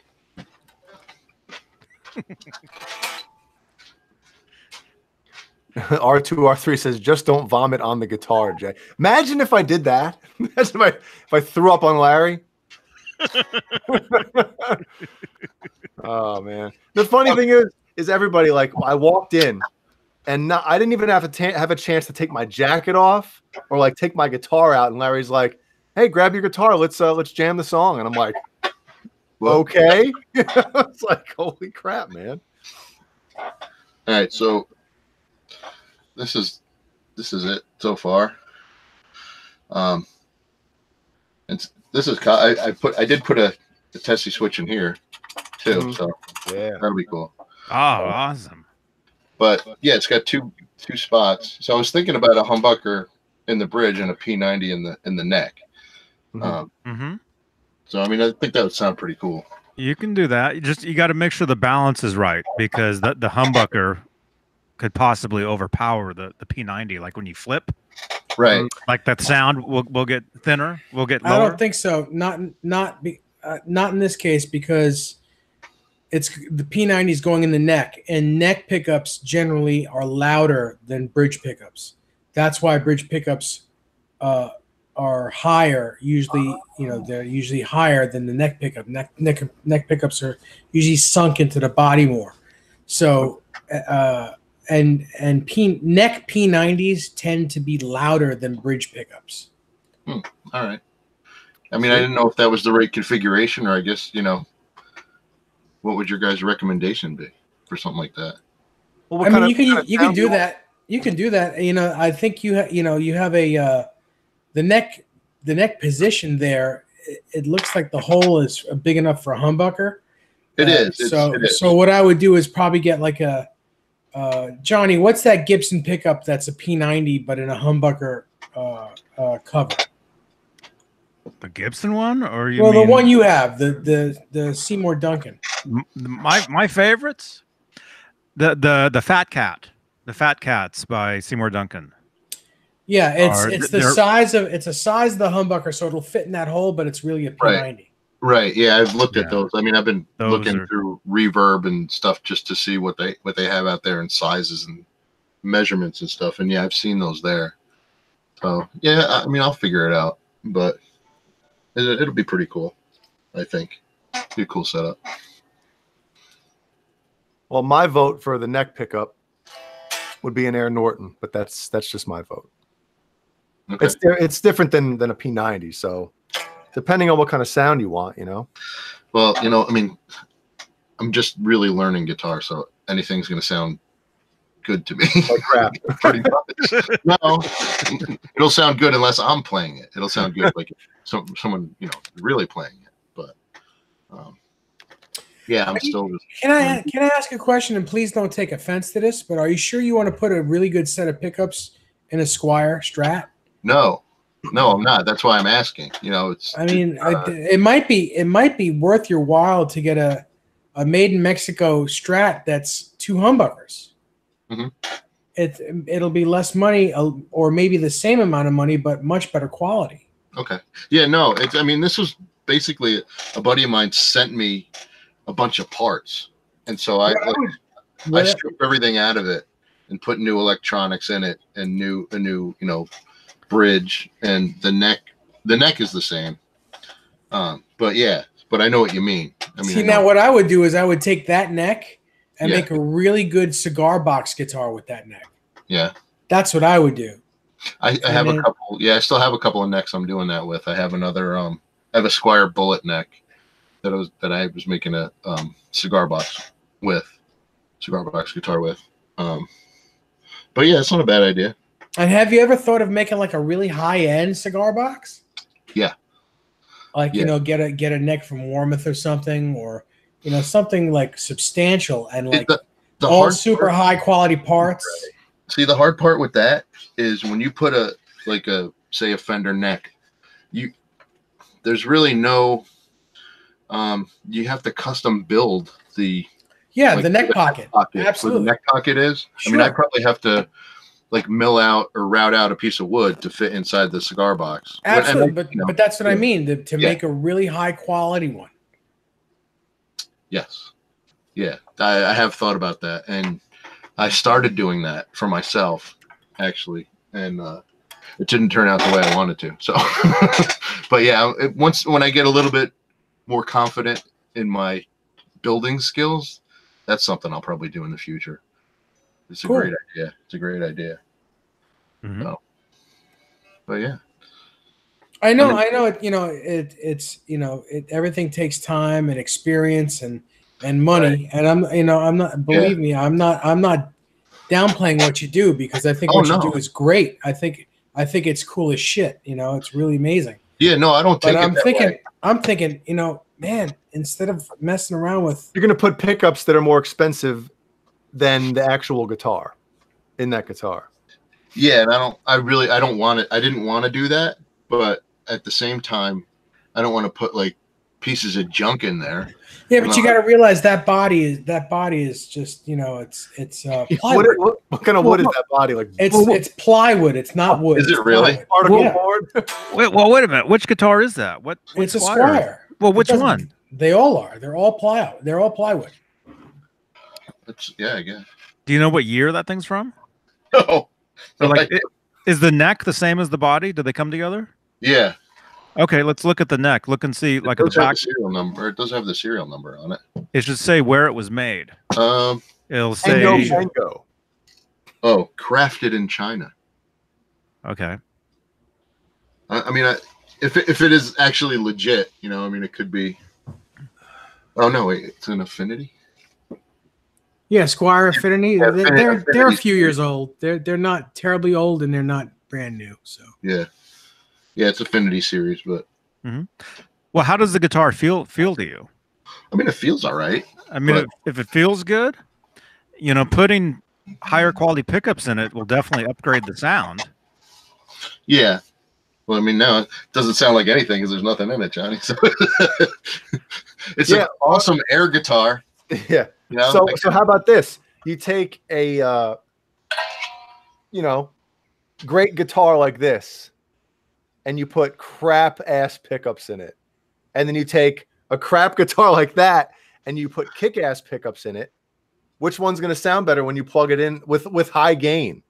Well, doesn't that also depend on the amp? I mean, if you have a great amp, yeah, if you have a good amp, but I'm saying it's like it's one of those things where I mean, pickups in a great guitar. Yeah, it's a toss up, right? Because you know you get a really high end amp and a awful guitar. It's not like if you want to play that guitar, if that's something that you're going to keep and you're going to want to play, I would say put good pickups in it. I mean, it's only going to cost you what, $200?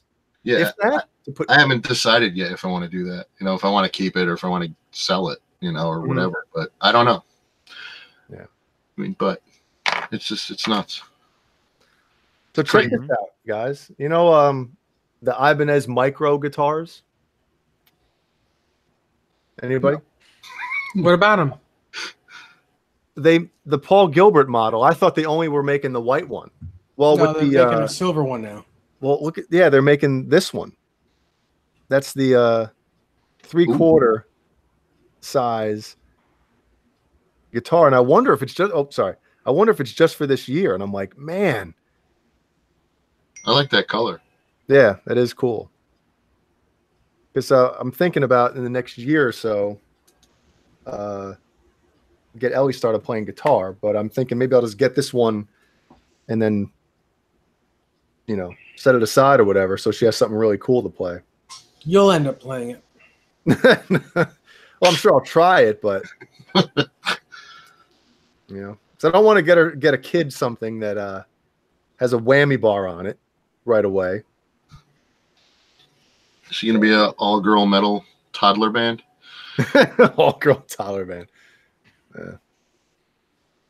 That'd be cool. Just a cool looking guitar. I'm not a fan of green guitars, but that color. What is the actual color of this thing? Toothpaste? Metallic light green. They could have thought of something cooler than metallic light green.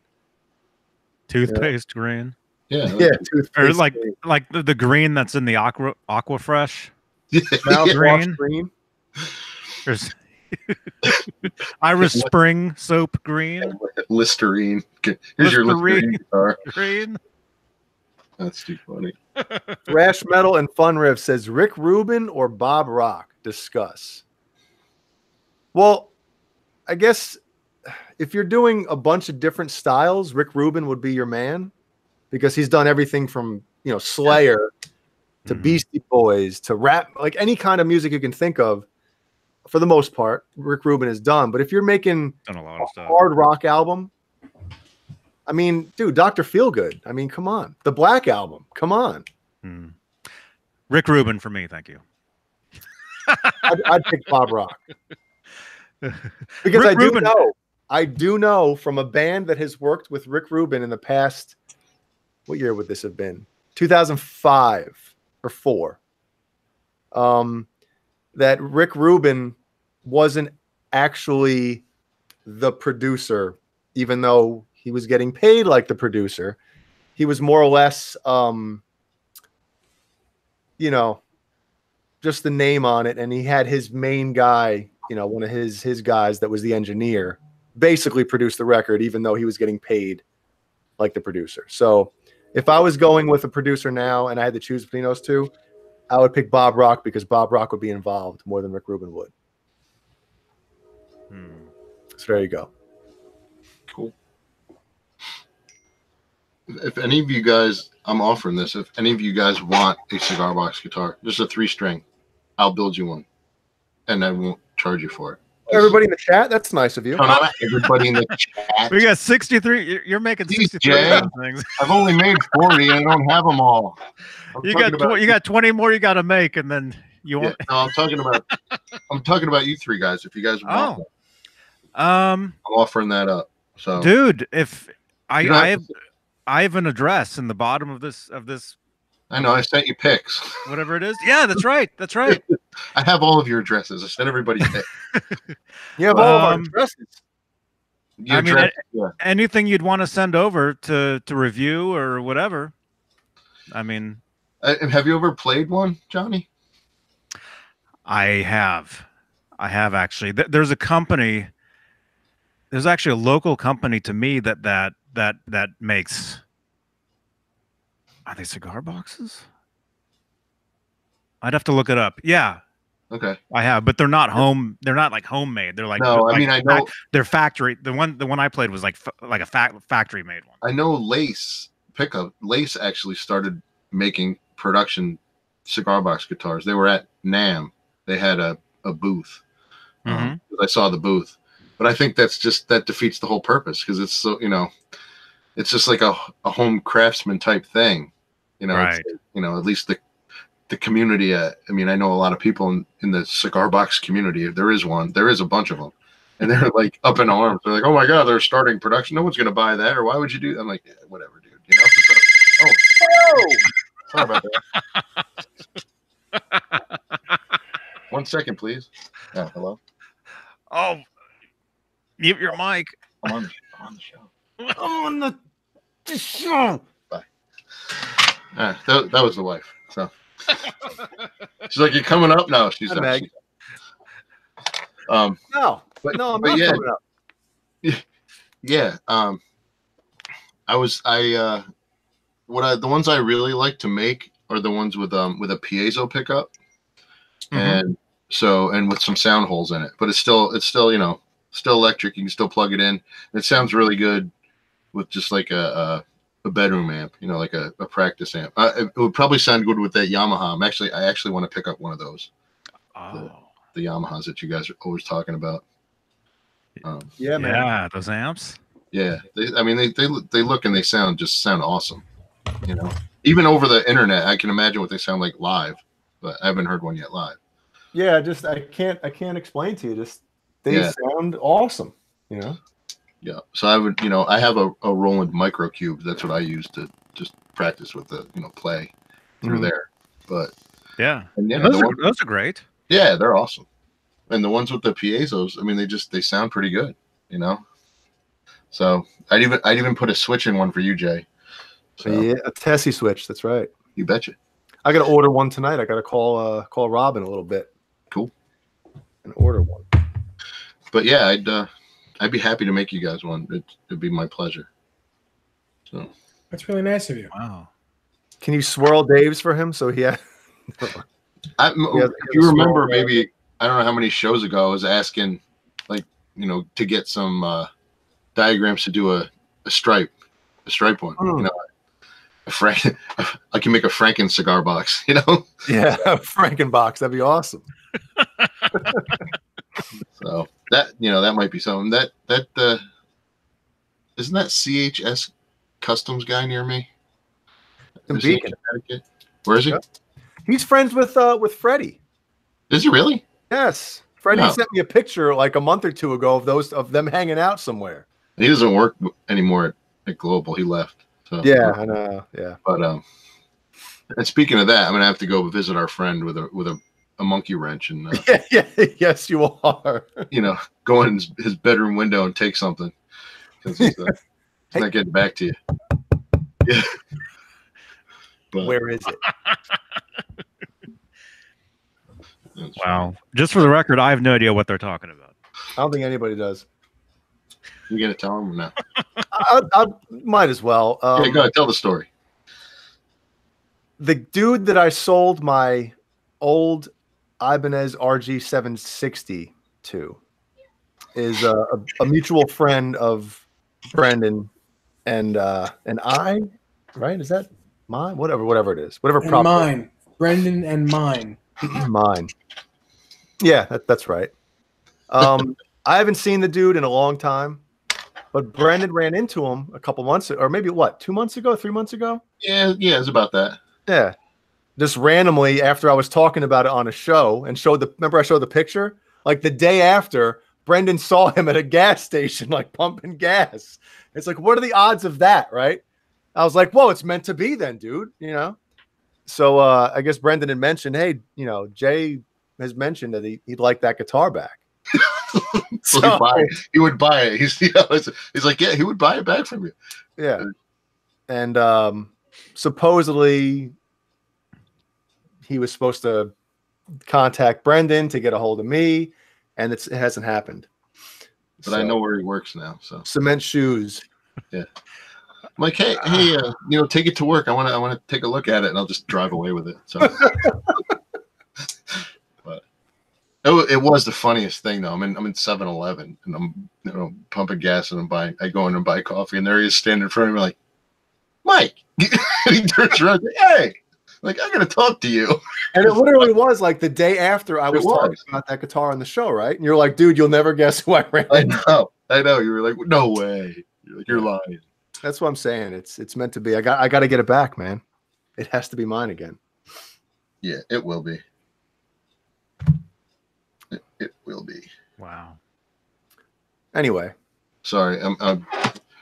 Because the wife was calling because she has to go pick up baby butt cheeks. So. Oh.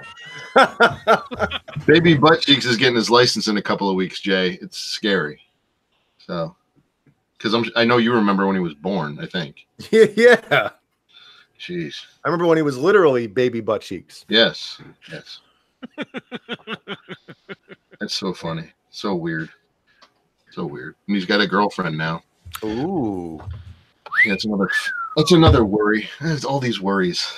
You wait, Jay. No, you have a son. You have nothing to worry about. Oh, no. All right, then. Oh man. Well, you know, Jay, when a man loves a woman, they, you know. Oh, sorry. You know, I have to have that talk with you. You know what happens, right? No, I don't. No, I don't. Funny. I don't know. Wow. Cool. Yeah. So I'm getting all these text messages. From who? Tons of them. One of them is from our very good friend, Michael Smith. The captain. The captain. And if we go a little long tonight, he's going to jump in here with a brand new guitar that he just picked up. Oh, don't tell me that. I got to wake up early for St. Patty's Day. What is a parade or something? I got to be there. We got to be there like 8 or 9 o'clock. You the Grand Marshal? No, I have to go. Me and Jeannie and Ellie, you know. Oh yeah, that's cool though. They throw candy at you? Yeah. Mm-hmm. Oh wait, are you the one throwing the candy? No, we're just standing there. They should knock people out of the way to get it for Ellie. Yeah. Ellie, what do you like? Daddy will get it for you. And push little kids out of the way, like George Costanza when the fire. fire. I love that one. That episode is great. Oh man. You know, I got to bring this up.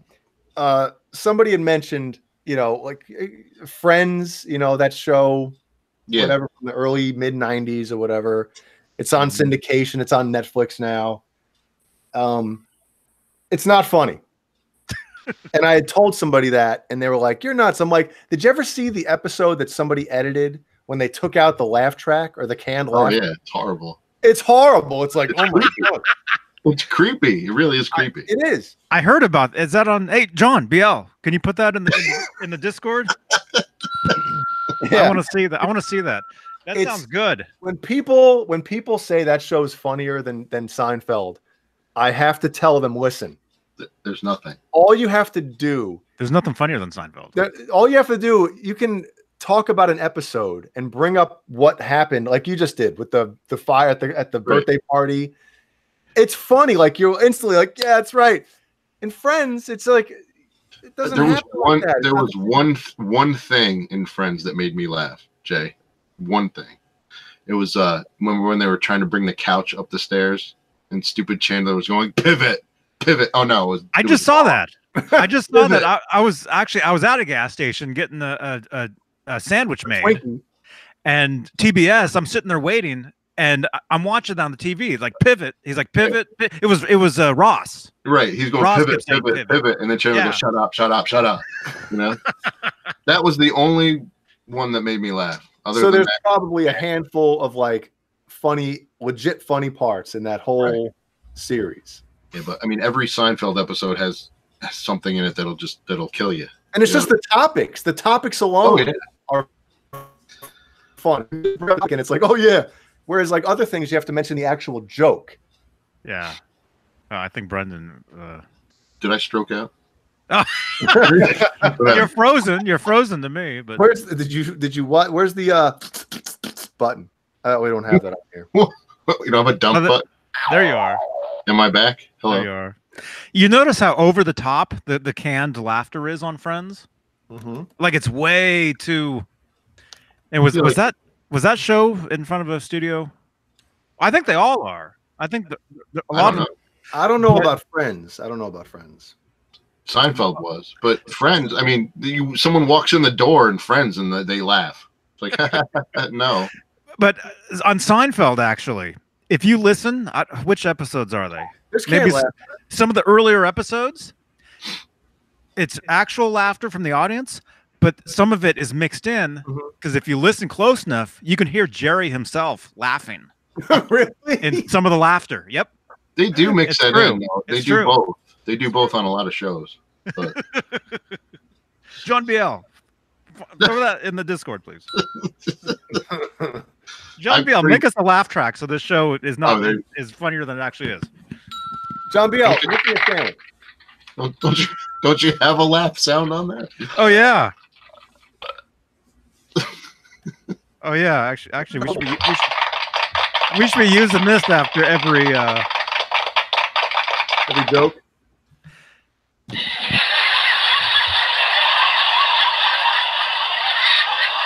That is the laughter from Friends. I think it is. After everything we say. Gotta be quicker. Hey, Dave.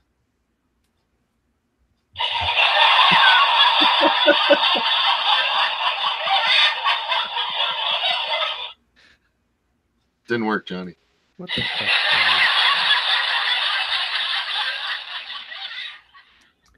Do I have any canned laughter in here? These pretzels are making me thirsty. These pretzels. Wait. Making me thirsty. Why doesn't this work? Remember on Simpsons? I am waiting for the bus. Or whatever. Bart, he knocks over the whole set. He's on the Krusty Show.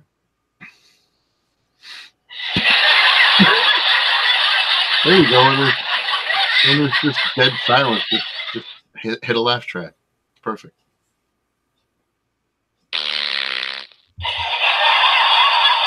We're back.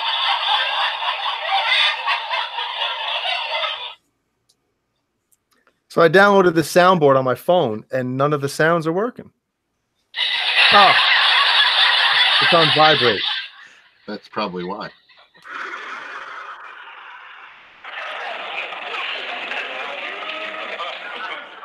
Really? Ooh, I gotta go.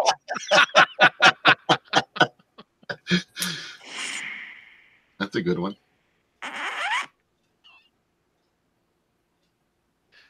These aren't that good.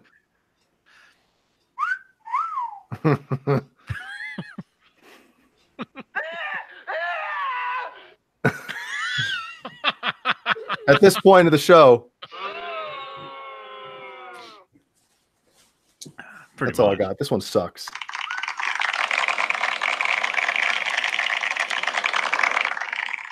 I'm going to uninstall this. I've done that so many times. Oh, this is a cool app, and 3 seconds later, delete. Yep. You know? Oh, yeah, that's always a bummer. Yeah, man. Anybody have anything else? Well, I'll be right back. 8, 9, 10. Michael Smith, according to his calculations, should be here in about 7 minutes. I don't know if I'm going to make it. It's a long time. What, you got any 7-minute stories? Actually, well, I got stuff I was going to show. I forgot. I had some stuff I was going to show you guys. Nesdal, of course, is going to say he's seen all this. I won't say a word. Just like the rest of the show.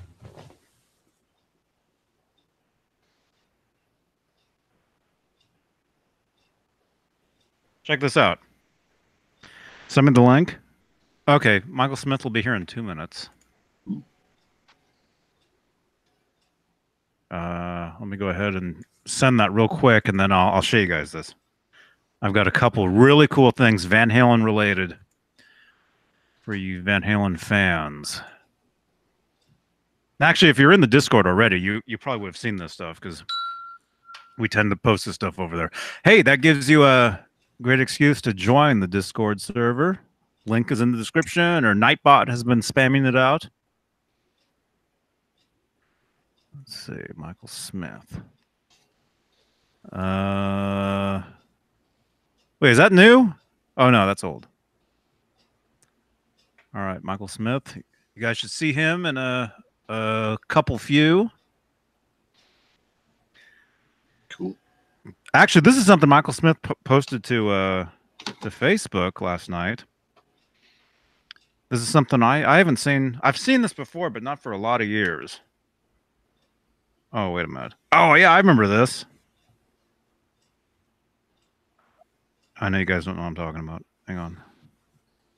Okay, this is what I want. Should I play the music on here? Why not? See if you guys can hear this.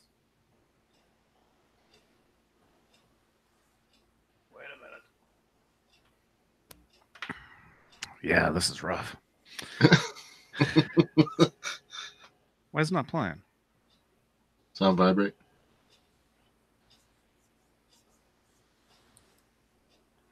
Oh man, it's the wrong song. Come on.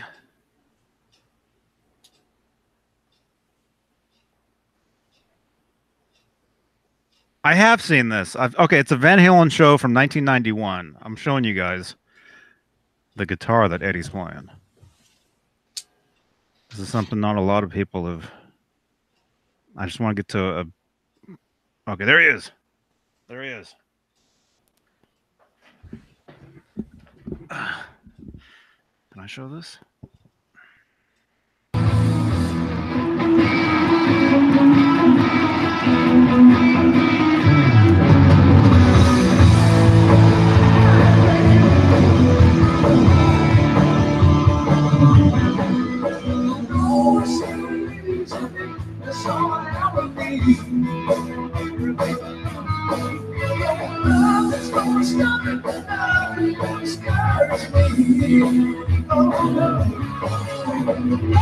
I'll just show this until it comes back. Not focusing.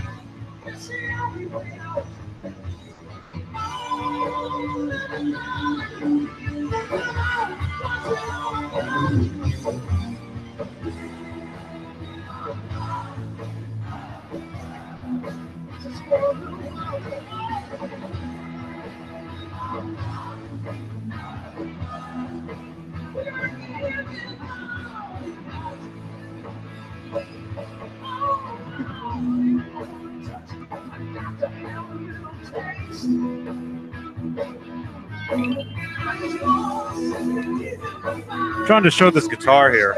Hang on. Sounds good though. Here we go. The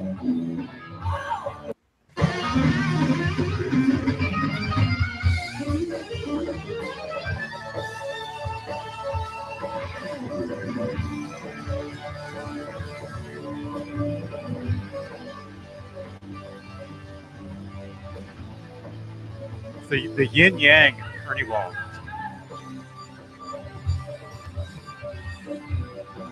I don't know if you guys can really make it out. Yeah, you can see the yin yang in there.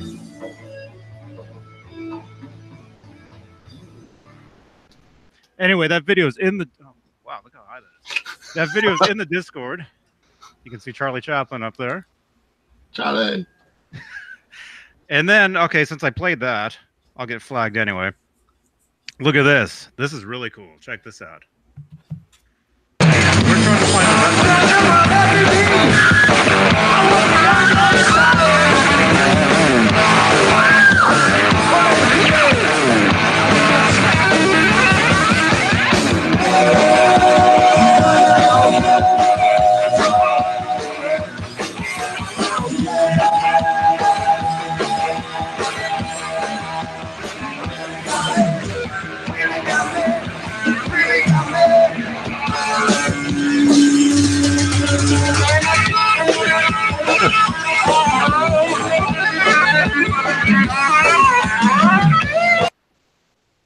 Oh, it sounded like Jay singing.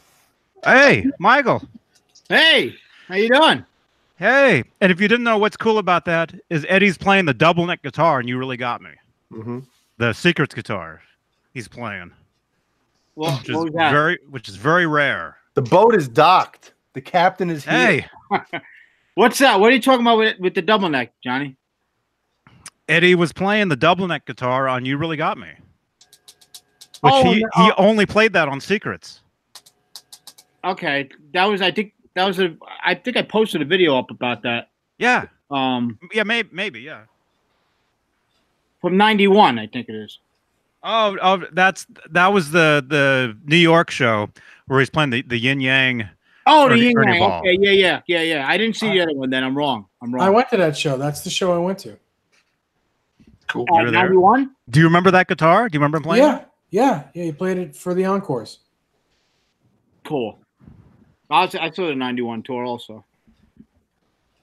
So, hello, everybody. How you doing, Dave? How's it going, man? Okay.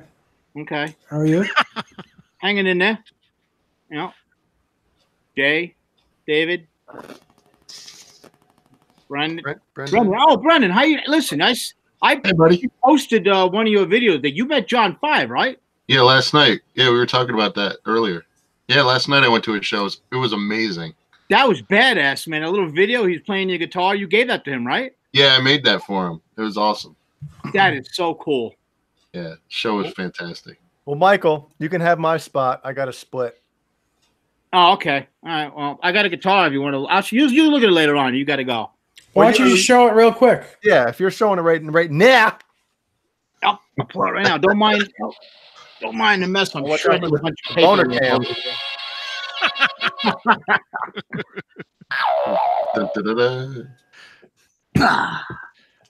All right. I'm holding my laptop, so bear with me. Can you see the case there? John, I'm sorry, can you present me because I can't see.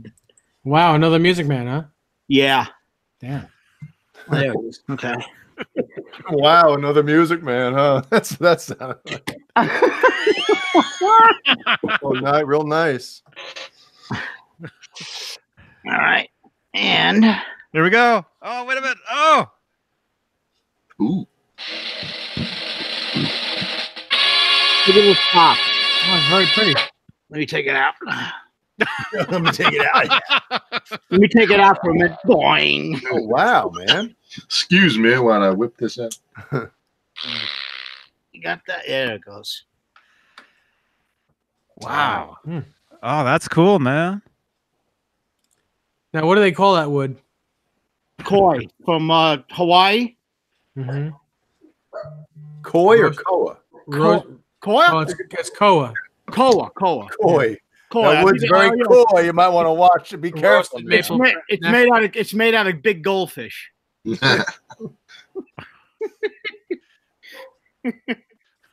This is they run these specials every month, Ernie Ball, like a reserve type thing. And this is they make 60 a month out of some kind of, they pick like a theme to go by, I guess. And this is number 48 of the 60 they made in November of 2017. That's definitely beautiful, man. Shiny. That top is sick. It's very cool. Well, you better get it some medication. You get that plastic off of those pickups. I won't do the medication because me playing it might make it sicker. But where is it? Where is it? It sure is purdy. Yeah, this is. I saw it online, and I jumped right on it. So. Well, don't do that. You'll break it. Oh. Just make sure it's not plugged in. Yeah, that's true. What pickups are those? DiMaggio. I have to look at the spec. DiMaggio, they're custom wound for it, if I'm not mistaken. Uh-huh. Well, if it's an Axis, they might be the ones they were using after the EVHs. Could be. It could be. But I have to look it up again. Like I said, I saw it last night, and I was like, I'll take it. Matter of fact, Wait, you saw it last night and ordered it, and you have it today? Yes, because it turned out that, well, the guitar shop that was selling it is 2 towns away from me. Oh, okay. Yeah. So I was like, mine. And when I got there, he actually told me that he had 7 people call in for that. And he was like, not sold. So I got lucky that I dropped that. He has another one there, number 49, but the top isn't near as nice as that. Plus, it doesn't play as well as from what as far as I'm concerned. This one resonated a lot more. Well, Scott Nickerson says he saw that online. And hello, Shauna. Shauna has joined us. Yeah, hello, everybody in the chat. Yeah, I think I might have reposted it, actually. I'm not sure. When I saw it, I was like, whoa. Mm-hmm. You know, when you got it, did you say it's killer? Killer. I did. The minute I walked in there, because the shop owner, his father's from Brooklyn. He was a drummer from Brooklyn. All right. And he moved out here, and now the sons own the place. Got 2 boys, and it's a second generation. And when I started talking to him, he was like, "You're from back east, right?" I'm like, "Yeah." He goes, "New York, right?" "Yeah." He goes, "Brooklyn." I'm like, "Nope." But yeah, his old man's from Brooklyn. He moved out here and opened up a shop. He played with a bunch of big time acts back in the 50s and 60s. So I think he bought a Sonar drum machine, the most expensive Sonar drum set in the world. I think it was like $16,000 for a drum set. Hey, Michael, I was just thinking of something.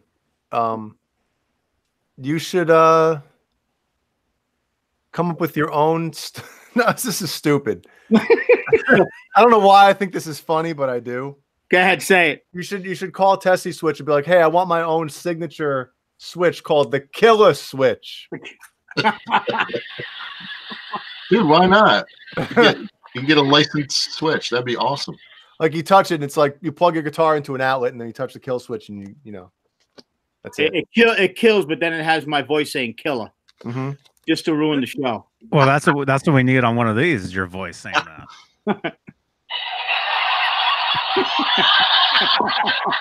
And then Johnny, we also need one.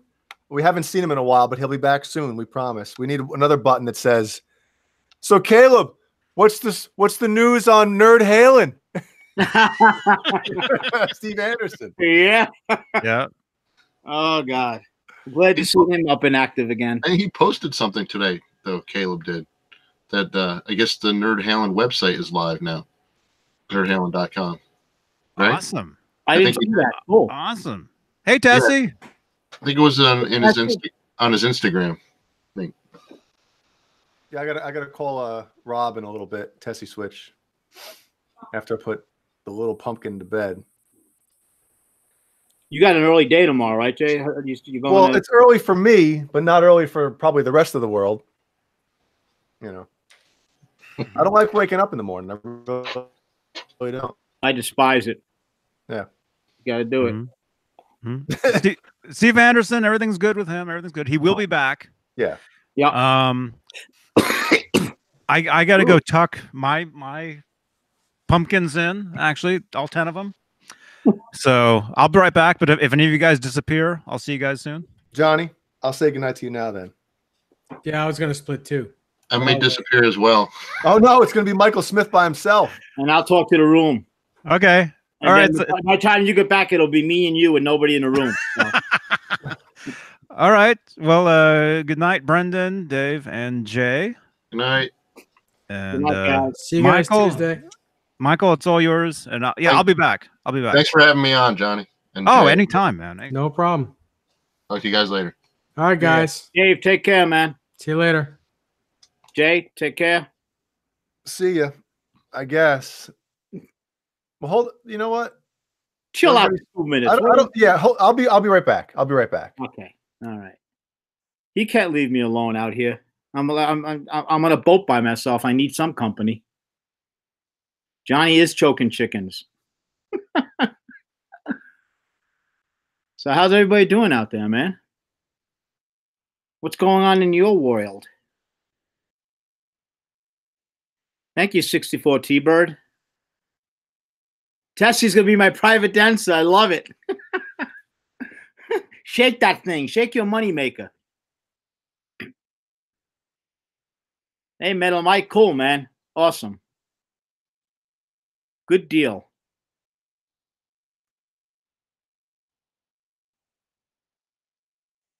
I like my action as low as it can be. 64 T-Bird. This guitar that I just showed you guys, they set it up for me. In fact, when I went there,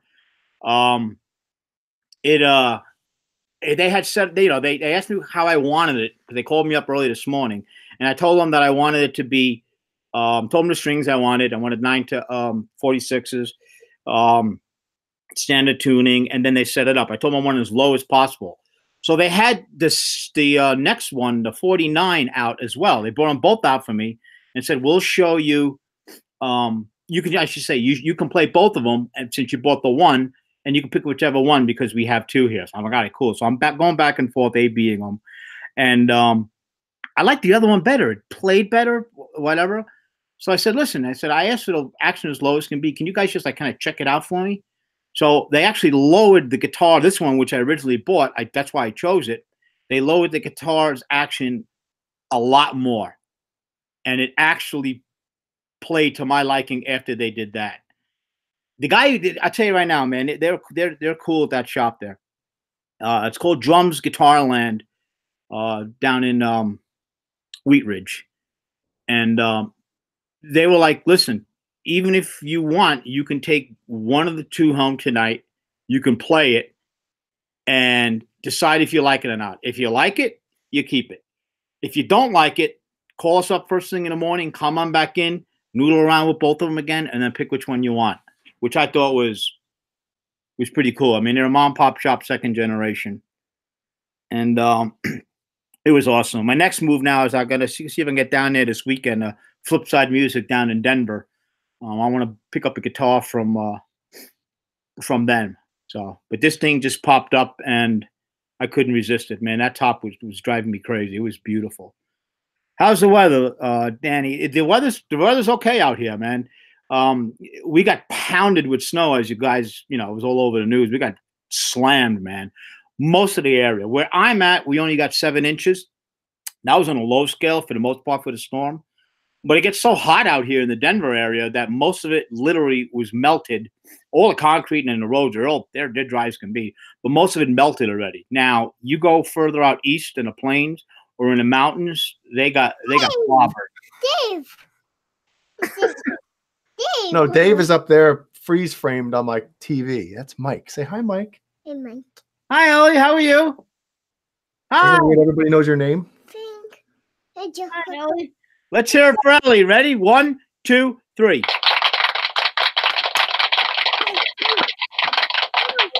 Who's that? over there. Oh, she sees Jack behind you. Jack Oh. Skellington? Yeah. Check it out. Jack Skeleton has a skeleton in him, one of his friends. Oh, who's that? It's a skeleton. That's right. Ain't that cool? Skeleton. Spooky Skeleton. That's right. Yeah. Hello. Hi. Skeleton. That's Jack. That's right.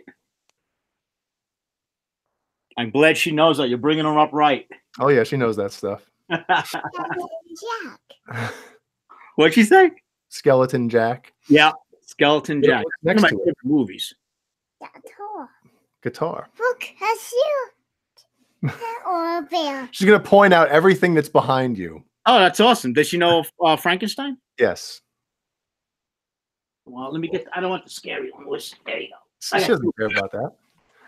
Who's that? Who's that? Who's that? This. No. That one looks scarier than the other one. It does, right? Let me show you the other one. The other one, it looks like. There you go. Who's that? Frankie Stein. Frankenstein. There you go. Can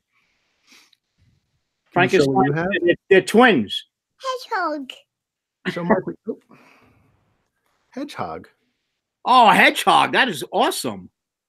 Does she play? You played a video game? The hedgehog video game? No. She just watches me play video games for now. Father of the year, you I know. like this. How's everybody in the chat doing? Yeah, I told everybody. I told you, man. She loves that walking around Target in the makeup aisle. Hi, Ellie. Hi, Ellie. Hi. I know you have a crush on Johnny. I know. Guitar pick. Guitar picks. Yellow. Yellow. Oh, you dropped it. See what you did? Ellie, are you going to the parade tomorrow? I see it. Oh, You going to the stop. parade tomorrow? Are you going to the parade tomorrow with mommy and daddy? I think the guitar pick. You know what? She's like, give me a guitar. I got this pick. Yeah, she doesn't care. Like I said, I just got these yellow ones today, so now she sees them and she's like, "What? I've only seen orange ones since I've been born." You know. Yep. Now it's the new world here. Yep. And one of the turtles. Anyway, Wherever I just wanted to bring her up while you were by yourself, so you wouldn't be lonesome. But now that Johnny's back, open. no, they Yeah, are. everybody kept me company in the chat, so thanks everybody. Here, I'll let you take this one down. You can take this one. That's it. Say goodnight, everybody. And I everybody. Oh, God. Good night. Cotton. You didn't say hi to Johnny though. Say hi to Johnny. Hey, Johnny. Hi, Ellie. Oh, it's so cute. Hi. Have Cotton. Say goodnight. Look at Cotton. Say goodnight, everybody. have a fun time at the parade tomorrow, Ellie. Look at Cotton. I don't see a skeleton on Johnny's screen. Johnny over there. Johnny over there. Where's Johnny? It's Johnny. Oh, there's the It's Johnny. skeleton. Oh, there it is. There's a skeleton. Dead skeleton. I thought she was looking at the skeleton saying hi, Johnny. I'm like, he's thin, but he ain't that thin. Hold on, Johnny, I gotta send you a picture real fast. And he's taller than this, believe me. Yeah. He's about this tall if you see him like that. Let me get it so it's at a better angle. That was the frozen of the monitor above this, you know, the one that I paused when we went live. Yeah. That's the screenshot of that I've been looking at the whole time. Not. Let's see. I like this.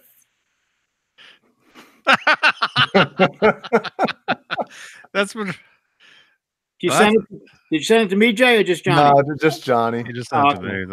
I like That's depressing, man. I It like is. this. I gotta send you my personal number, Jay. Okay. Yeah. I am you. No. No. Rob, she's fiddling with all your wires here that I have no idea why I took them out of the box like I did.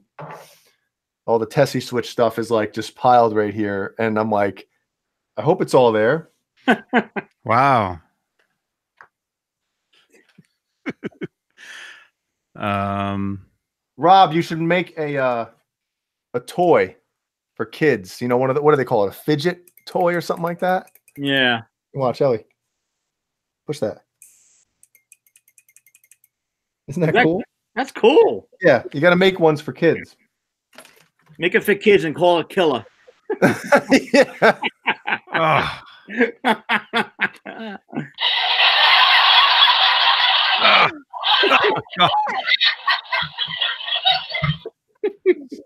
All right, everybody. Yeah, choking hazard. Yeah, it's a good point. Choking hazard.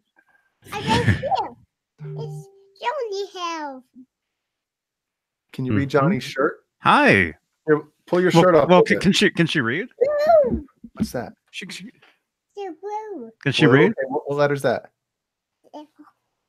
What letter's that? What? Okay, it's J. What's that? Are you getting bashful? Come on, don't get nervous. Come on, you know those letters. She knows it. Come on, I know you know it, Ellie. What is it? It's yellow. Never mind. All right. Yeah. Say goodnight, Ellie. You're going to bed. I know it's late, but you're going to bed anyway. Yeah. Hi, Ellie. There you are. Yeah. No, She's you're like, not. no, I'm not. Blue. Blue.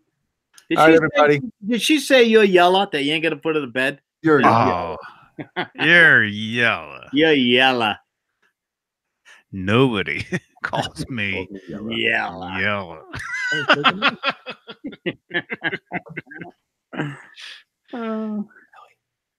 Wave. Bye. Bye, Ellie. Bye, Jay. Whoa, no, not. Yeah, you are. Man, she is adorable, man. Thank you. Ah, Yeah, I'm in deep doo doo when she's a little older. no, you're screwed. Mm-hmm. Aren't I? Deep doo doo. Can you say deep doo doo? All together, deep doo doo. Deep doo doo. Vampire shirt. Vampire shirt. John Bolware, his shirt is on the. Oh yeah. That's pretty cool. Vampire. Vampire. Ready? Mhm. Ellie, who's in Van Okay. Halen? I just sent me my corrects. Right. On that note, good night, everybody. Awesome. You know I'm raising her right when she knows that at 2 years Yeah, old. that's right. Everybody's clapping for you, Ellie. Mouse. Ellie, wave. Wave bye. Bye. I am. Bye, Captain. Bye bye. What did she say? Buy what? I don't know, but whatever it was just cuteness overload. It sounded like she said buy captain. Was it Captain? That's what it sounded like. She said buy captain. Like you're saying bye to you. Smart woman. That's what it sounded. Is that what it sounded like? Actually, yeah. What do you guys think in the chat room? Did she say bye, Captain, or are we nuts?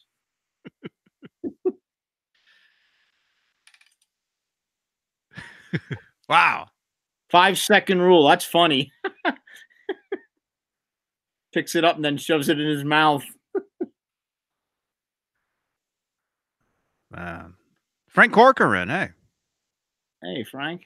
Yeah, they think so. They think so. Hey, G. She's a smart little one, man. She's adorable. Wow. He is going to have his hands full.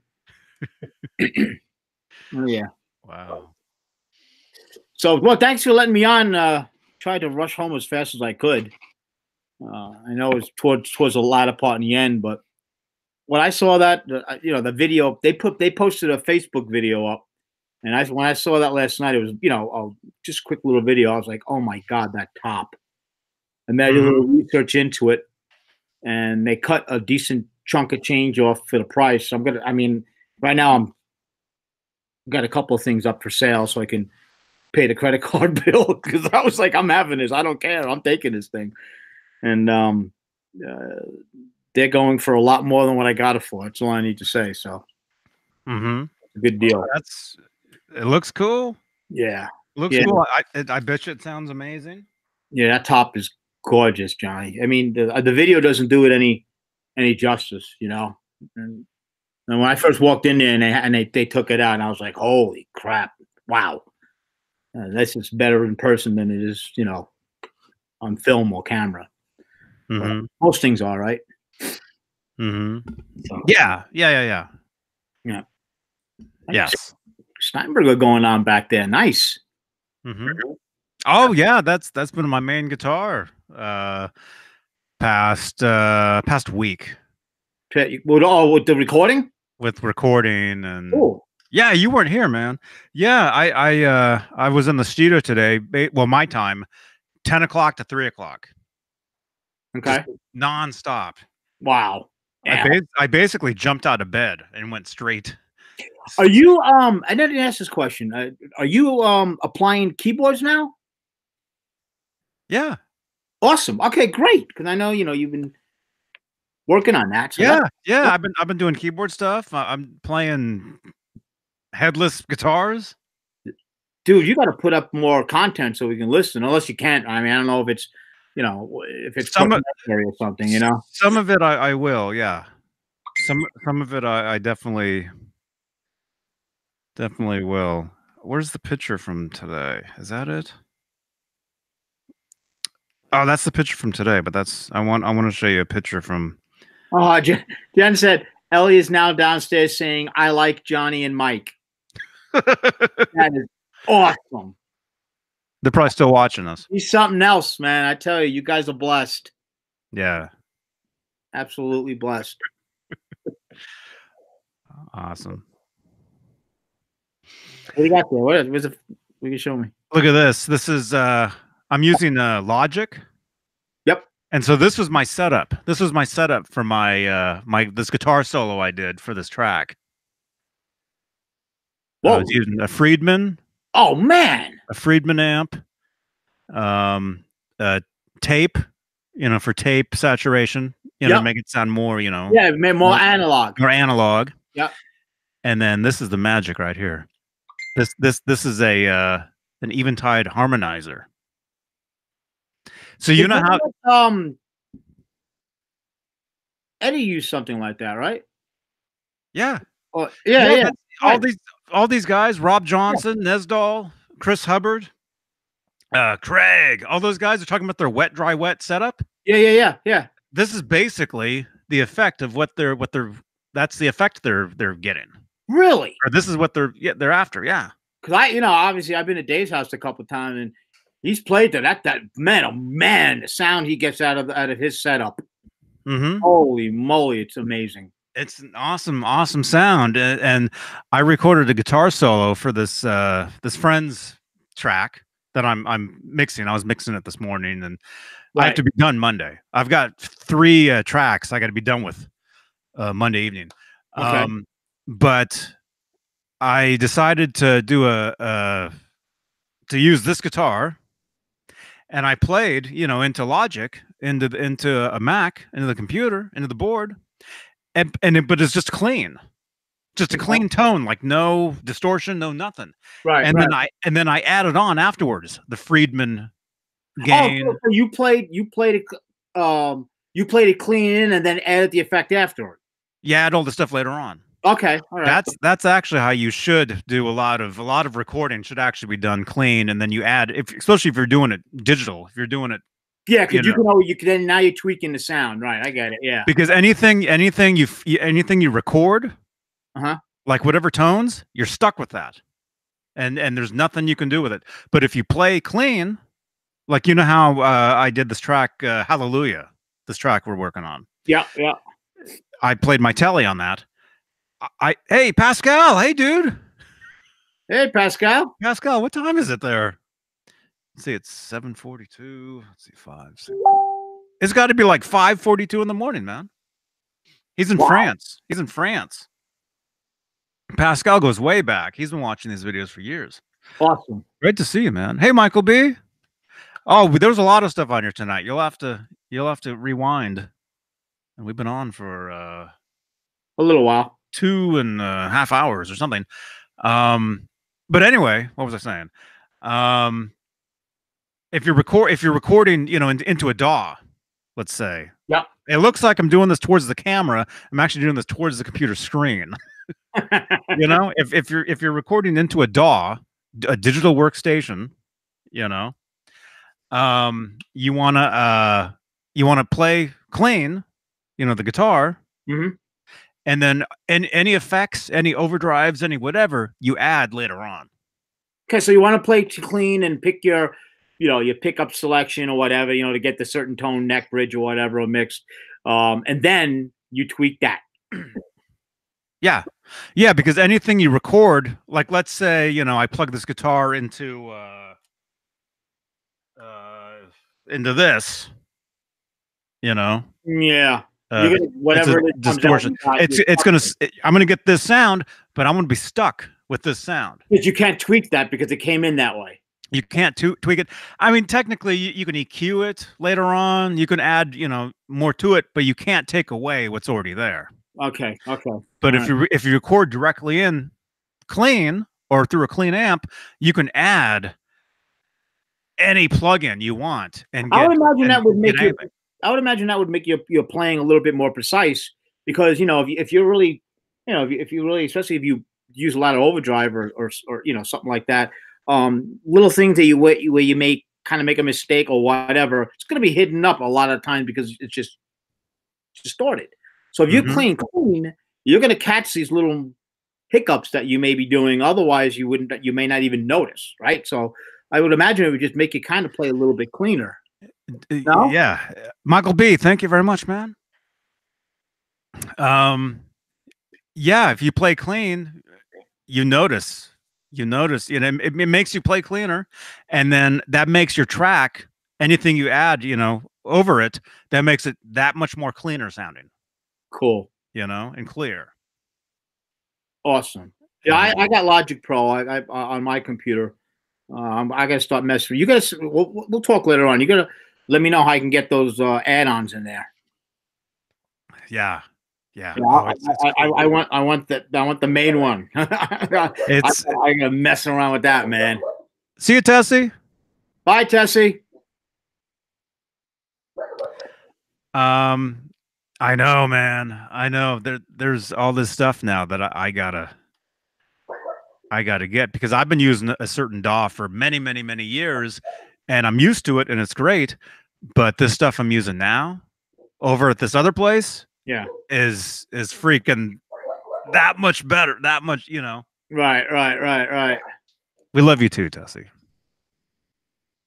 Yes, we do. Absolutely.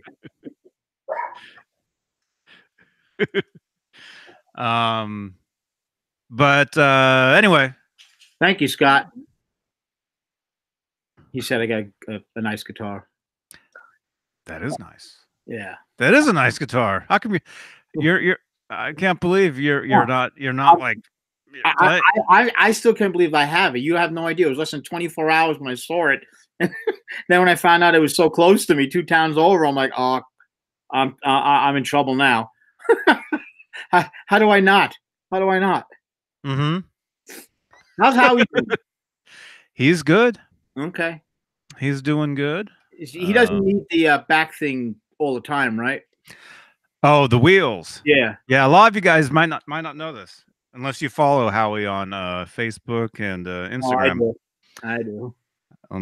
Let's go to Howie's page. I don't know if it is Instagram. Actually, let's go. Scott, not to cut you off, John. That's right, Scott. I am in shock. I still can't believe that this thing is sitting in my house right now. It's gorgeous. Let's go to Facebook. Actually, the company reposted the stuff that he's using onto their page. Oh, really? Okay. Yeah. Here we go. Here's the company. I'll show you what Michael's talking about. It's called Walkin' Pets. Walkin' Pets by Handicapped Pets. And I'll show you what Howie wears now when we go for our walks, which actually will be look at my watch. Actually, in a few, we'll be taking off. But quarter past my wrist. let me find where they reposted Howie. I'll show you guys. Let's see, where are we? Okay, that's yesterday. I will, Scott. I'm going to take some good pictures tonight, and I'm going to post them up. I'll try to take the best pictures I can, because I mean, I'm not just saying it because it's here. I'm being honest. The photos doesn't do it justice. But you'll get a good vibe of it. I mean, it'll be pretty close. It's, like I said, I was blown away by it. I'm not like that. I usually do a lot of, I'm not an impulsive buyer with big ticket items, small stuff maybe. But that's why when I bought this, I said to myself, I need to sell all the gear. Otherwise, we could not afford something like this. Mm-hmm. Yeah. All right. So it's called Walking Pets by Handicap Pets. This is Howie. There's Howie right there. There he is. He's wearing the wheels. Yeah. Yeah, basically what it does, it makes it so he doesn't have to use his back legs anymore for walks. So that is awesome, man. So he can actually walk a lot faster and longer now. How long did it take him to get used to that? Oh, right away. Yeah, that's what I figured. Right away. But there he is. Yeah, if you guys follow Howie on Facebook and Instagram, you saw these pictures. Look at that face. There he is. You notice he's wearing little shoes too. 15? Huh? Is he 16? He's 16 and 16 in a couple months. 2 months. Wow. Let's see. Here he is. He met this little dog. Hi, Bozique. Good night, Bozique. I'm sorry I didn't see you in there. Good night, Bozique. Look at how awesome that is. That's a great shot, man. That is a great shot. Yeah. Yeah, that's at the beach. Yeah. Where we go in Rio Del Mar. Here's one more.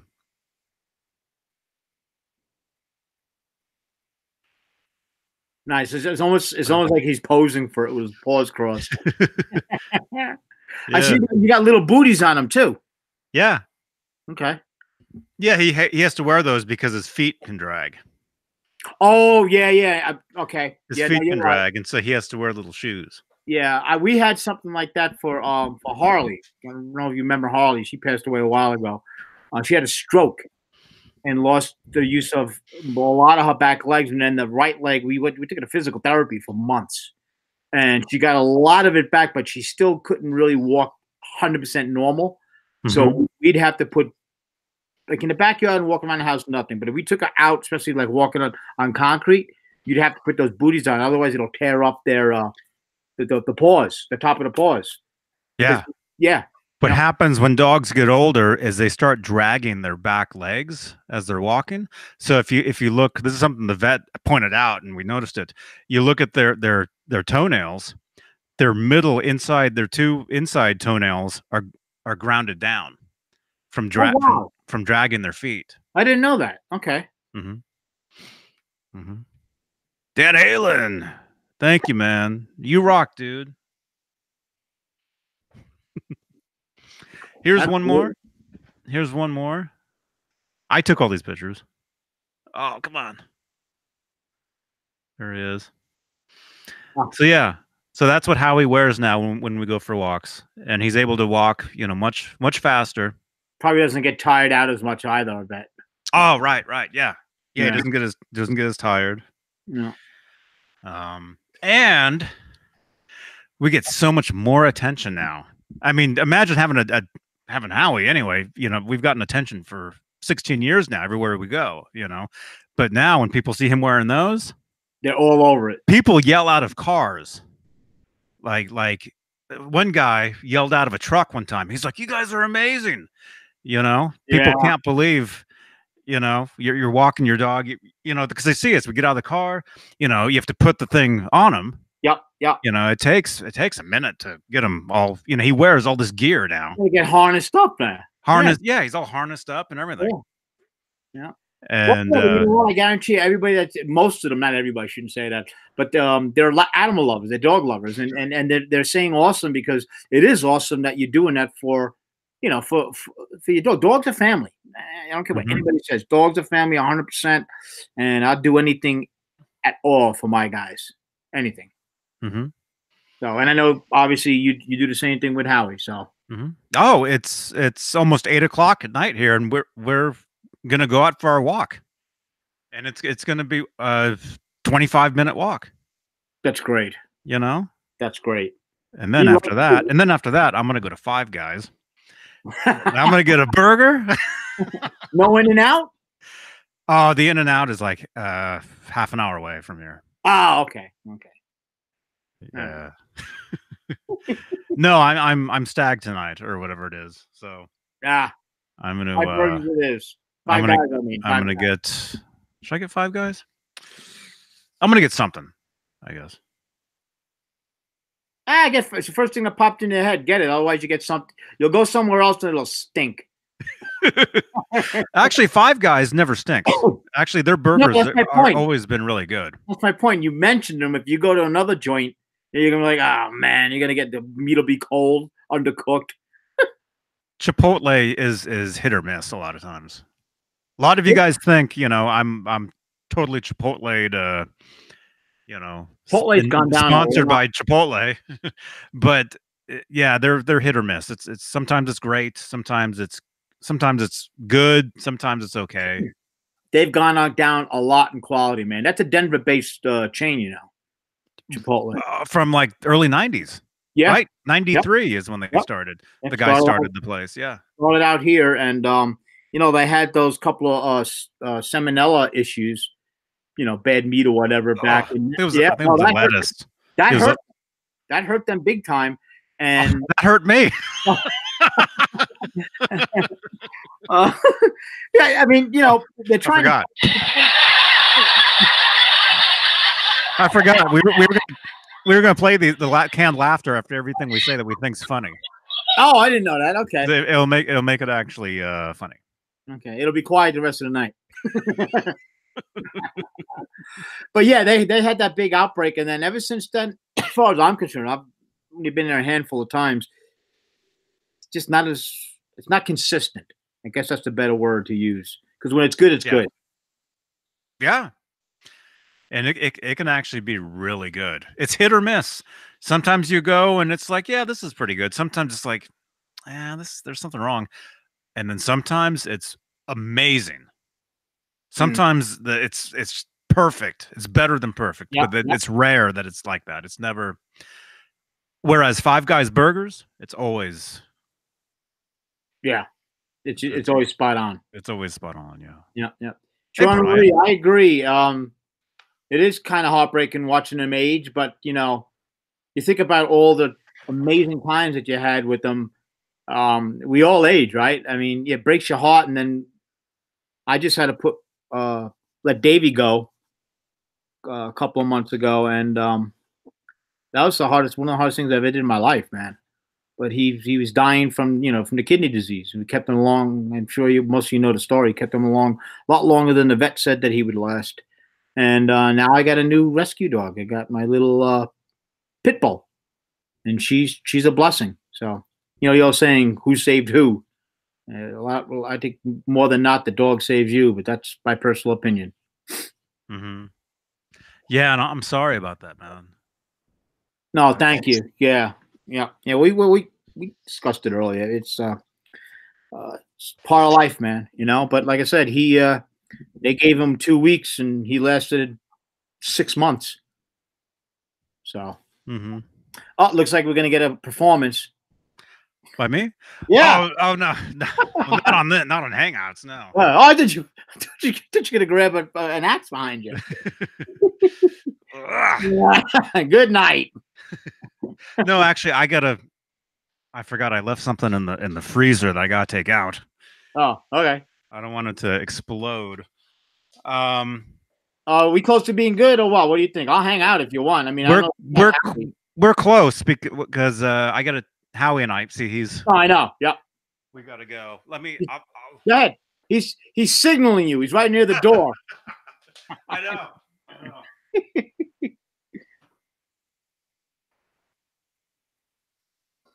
Johnny is one cool dude. Everybody in the room. I'm sure. I know a few of you I think have met him. He's aces. He's a good guy. When I was out there 2 years ago, we had a blast together for NAMM. That was fun. Couldn't go this year, but I'll be out there next year. I don't care what anybody says. Yeah, I can still hear, by the way. Yeah. Oh, sorry. Yeah. I was praising you behind your back. Ooh. Yeah, I could still. I was. Hi, Yeah. God. I've got the super long extension to this, and it's just like, yeah. Cool. Yeah, man. I'm looking forward to seeing you again too. Oh, I can't. It'll be a blast, man. Oh, I asked Rob Johnson. I got to ask him again. He said that his headphones were like $15 or $16. Those Sony headphones. Those tan they look like, and he said that they're some of the best sounding headphones, and they're wireless. Just thought of that because of your headphones. That might be an option. You just put them on wirelessly. You don't have to worry about being tethered to that, to the cord. I think I gotta get new ones because this side keeps kind Cutting out. The past few weeks, the side's been cutting out. Okay. And I thought it was because this was dirty, and so I sprayed it out and everything. But I think these things are just. They're just going. I think they're going. Yeah. Yeah. Well, ask Rob, and if he gave me an answer, and it wasn't an exact model. I got to reach out to him again. But ask him because he said they're cheap, so you don't worry about if they break or whatever. But he said the sound quality is amazing. So. Yeah, I'd have to look into that because headphones to me the sound quality has to be really good because I do music production here as well. So, but every pair of headphones are different. Yeah, I don't know if you were around. If you remember, I used to wear these Sonys. Those things were falling apart, and I had duct tape. You had them taped. I had duct tape all the way up. I remember them. Yeah. If you guys scroll back a couple years on these videos, you'll see those headphones. Yeah. Those things I thought sounded. Those headphones I had 2 pairs. I was using those things for like 10 years, and I thought the sound was great when I first got these. The sound was different, but now I'm used to these. Yeah. So I guess you kind of get used to. You do get used to them. Yeah. Used to whatever it is, but. What brand is those? These are I can't read it, but I guess I can show it. The Prestige series. Right there. Grotto. I have a pair of those. Grotto Labs. Grotto, yeah. They came in a really cool box, and actually somebody gave me these. Somebody sent these. Really? Somebody sent these to me. Maybe I'm wrong. I think they might actually be a Colorado company too. I don't know. I'd have to look. They came in a really cool box. Really cool. Over here. Man, who was it that sent these to me? I haven't seen them in the chat for a long time, so I don't know if they even watch the show anymore. But in case if you're watching this, thank you again for these. Even though I can't remember your name. Cool. Thank you, Scott. Pop up in the chat and leave a comment though. Yeah. John BL, what's up, man? Hey guys. Technically this is not the late show because we're looking to call it, but we could make it the late show. Well, Dave's definitely not coming back on. Jay ain't. Russell up the Canadian. Maybe he'll pop on. I'm talking about Steve. So that's right. Steve? Yeah. Steve sent us a message earlier. He wanted to be on here. I think he was thinking tonight, although we were thinking tomorrow. We were thinking we would do a late show tomorrow. I think Steve said he wasn't feeling well. Okay. That'll be great to have him on, man. Steve's a good guy. Yeah. Yeah. Yeah. We'll see. We'll see what happens. Either way, I think we will do a late show tomorrow.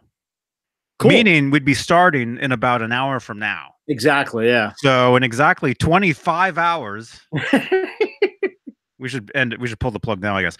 In 25 hours from now, we'll be live again. We'll do a late show tomorrow, 9 o'clock Pacific, midnight Eastern. Awesome. And I don't know if you're around, if you want to jump on. I should be. I'll let you know. Reach out to me tomorrow. I'll let you know because I might go down to Denver. I want to go down to see Ike from Flipside Music, so I'm going to see if I can get a chance to get down there and see him. Oh, cool. Yeah, I saw him. I saw him at the. Well, I didn't technically see him in NAMM. I saw him at one of the hotels. Oh, cool. I caught up. I was hanging out with Mancuda. Mm. I was hanging out with Jonathan at this Italian restaurant, and then I ran basically across town. There's so much walking around. Down what street was that? Anyway, I met up with Ben and him and Ike, and who else was in there? JJ. I think JJ was in there. And then from there, JJ and Ben and I went to this pizza place. Cool. And had some pizzas. Yeah, I want to go. I want to get try my best to get down there. It's might be a little rough though because it's St. Patty's Day and they got parades going on all over the place for tomorrow. You know, St. Patty's obviously is Sunday. So I might try to get on down there tomorrow. Ben was kind enough. I don't know if you know about it. He mentioned it on his channel. He sent some P90s, his custom ones for me, which is pretty cool. He gave them to me, right? So that's awesome. So yeah, so wow. Ike has them down there, and I want to get a sweatshirt from his shop to to promote him. And I'm also looking, and I'll let you know off the air. I'm looking to pick up another guitar, and I want to get it through Ike. So yeah, I want to get that. Yeah. Awesome. Yeah. Oh yeah. I didn't spend enough money today. Wow. They just raised my credit limit on my credit card. So no, I'm selling gear. Like I said, I'm not rich by any stretch. So I got to sell gear, and I will. It'll go. I didn't tell you what happened to me yesterday, man. Uh-oh. I'll tell you once we're done. I didn't want to say anything publicly about it, but once we're done. Oh, okay. I'll tell you something happened to me. Yeah, it was a nightmare, man. Oh. Give me 1 second. I just got to run into the other room. I'll be right back. All right. Okay. Sorry. All right, so we're going to wind down, but I'll say goodbye to everybody. Shauna Marie sings. Good to see you, Shauna. Shauna, the weather today was amazing, wasn't it? Out here in Soquel, man, the weather was incredible today. Could not believe it. So nice. So nice. Frank McNeil. Good to see you. Metal Mike, R2R3. Shout out, R2R3. Rick. Is it Rick Hefner? Dutchy 5150. Sorry about that, Johnny. It was an important run. So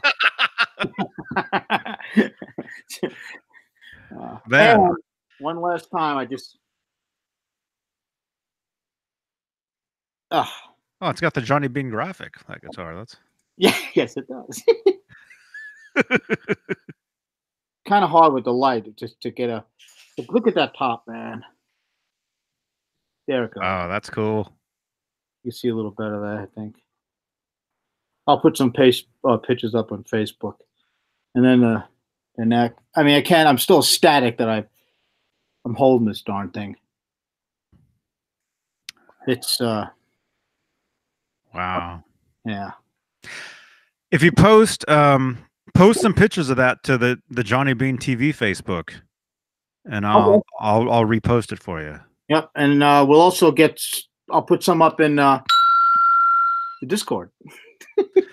Yes. Yeah, you guys get to the Discord. I'm trying my best to get in there more, and I'm bad at it. But Johnny, you see me. I'm in there more now than I've been in a while. Yeah. You responded. I posted a link in there last night, and you were in there and you responded to me. Yep. It's a great resource. He's got so much content on there. It's just another avenue to connect with everybody. It's you know, some people say it's a little hard at times because there's a lot going on in there. It's busy. You know, that may be, but there's so much to do in there, man. Just hop on and check it out. There's a lot of stuff, and people are, you know, John BL, I know he posts all the time. It's a great resource to use. He said he just posted stuff in there tonight. Yeah, there you go. Exactly. The Discord, Frank. The Discord is basically it's a server. There you go. And that's an inside joke for you guys. For some reason, we started pushing this button every time we say Discord. So, it's a joke. But yeah, it's great. It's basically it's. I created my own Johnny Beane server within there, and you can go in there, and there's a bunch of different categories of different things. Like, let's say there's Ernie Ball guitars, there's Gibson guitars, Kramer guitars, Van Halen guitars, Van Halen pictures, you know, screen caps of like these shows. Amanda has been posting screen caps of a bunch of these shows in there. There's all different stuff you guys can check out. You just gotta sign up and join the room. Good night, Pascal. Good night, Pascal. Good to see you, man. Thank you, everybody. By the way, for the comments for the guitar, I'm stoked. Thing is gorgeous. Yeah, it's awesome. I'll be playing that thing tonight, man, for a long time. I had work I had to do. It's probably gonna wait till tomorrow. There's a link, you guys. Actually, Nightbot has been spamming the. If you scroll through the chat, once we're done here, once the chat is burned into the video here, you'll see Nightbot has been posting links to different things, like to Johnny Beane t-shirts, which you know are available, coffee mugs, which are awesome. Johnny's shirts are really comfortable, by the way. I got a couple. Mm-hmm. I got the old school one with your mug on it. With my face. Yeah. I've got an idea for another shirt too, actually, which I think will be cool. Oh, cool. The Discord channel. There's a link to it. Hey, Johnny is killer. In the description of this video, scroll down and you'll see a link to the Discord. Okay. Click on that link, and you if you don't have a Discord account, you have to sign up. But if you do, you just jump in. You jump right in, and one of the free to join Discord too. Yeah, it's free. It's free. And one of the thoughts behind creating it was to have like after show exclusive like live chats where you guys can chat with us in a audio room. That's something we kind of did for a while. We could do it again at some point in the Discord. But yeah, jump in there, you guys. It's a lot of fun. But all right. A lot of content. So there's tons of stuff, and it might look a little confusing at first, but it really isn't. It is. I mean, there's sections for Ernie Ball, right? You got sections for Eddie Van Halen guitars, certain eras. You go and tell them. I mean, all the photos and stuff that people upload. Yeah, and John BL posts like a lot of the stuff we talk about on the show here. Like, let's say earlier tonight we talked about hey, Quentin. We talked about Friends. Hey, Quentin. You know, we talked about apparently there's a video of Friends where someone took all the laughter out, and apparently it's scary, it's not funny at all.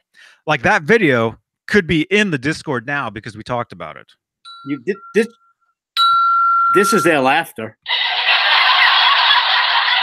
Yeah, that's what we were talking about. I mean, like the old Monsters and stuff. Those were all laugh soundtracks, and Friends was using it too. Yeah. Otherwise, you wouldn't laugh. It wasn't funny. Wow. Now, that's everybody that loves Friends hates me. Oh God. Yeah. Yes. Yes. All right. That's right. Give a thumbs up, everybody, before y'all go. Yeah. We're at 43 thumbs ups. 48 watching. Yep. See if we can get 5 more thumbs ups. Well, actually, I gotta do one too. So. Uh-oh. Where are we? There we go. I just did one. Nice. All right. Hey, David Annis. Hey, David. How you doing, man? Sorry, I saw you in there before. I thought I mentioned. I apologize. I'm trying to met Dutchie. For the most part, I tried. I only have the one computer, so I got to flip back and forth. I got to split screen this damn thing. But so I missed some comments. So I'm sorry if anybody was reaching out to me. I apologize. Y'all friends with me on Facebook, so reach out to me there, and we can hang out. I post some decent stuff on Facebook, as Johnny. A lot of stuff. Oh my god! Some of the reactions I get from you are priceless, man. I've got something like 4,000 friends on Facebook or something, and every other post is from Michael Smith. In my feed, it's all Michael Smith. Oh, I power post real quick, and then I stop for a few hours. I barely post on Facebook. I post maybe once every couple days or something. Yeah, if that. I'll start tagging you and everything. Yeah. I don't know if you want to be associated with everything, though. I mean, no, tags are good. I don't mind. I don't mind being tagged in anything at all. That's fine. Yeah. I tagged you in that police video the other night. Yeah, that was cool. I just saw that. I just saw it. Yeah. Thank you, R3. Yeah, I love the top in his guitar. It's awesome. Thank you, Dutchie.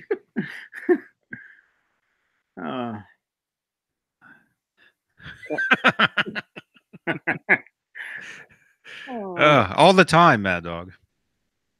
Non-stop. Cool. All right. Are you good? I'm good, man. Okay. I gotta splits. Howie and I gotta go rolling with his walking wheels, and then I'm thinking about a Five Guys burger. Awesome. That's what I'm thinking about. Well, everybody in the chat, good night. Have a great weekend. No, have a great night, because y'all gonna be back here tomorrow night for the late show. Yeah. We'll be live 24 hours from right now. Yeah. Midnight Eastern, 9 o'clock Pacific. We'll be live for our 10 Mountain, 9 Central. Our St. Patty's Day extravaganza. Yep. Yeah. 10 o'clock Mountain time. Yeah. So yeah, thanks for hanging on, everybody, and thanks for the compliments on the new acts. It's like a broken record, but I still can't believe I got it. So I'll leave it at that. Johnny, again, thank you for inviting me on. Yes, anytime. Yep. Anytime, everybody. Scott Nickerson, Mad Dog, Dutchie 1550, Dead Halen, G. Butchnoff, Shauna Marie Sings. Everybody, rock on, and we'll see you guys tomorrow. Michael Smith, good to see you. Congratulations. Thank you. Thank you very much. Thank you. And don't hang up. I was going to tell you something real quick. Yep. Okay. All right. Good night, everybody. And see you guys later. Johnny Beane TV. Bye.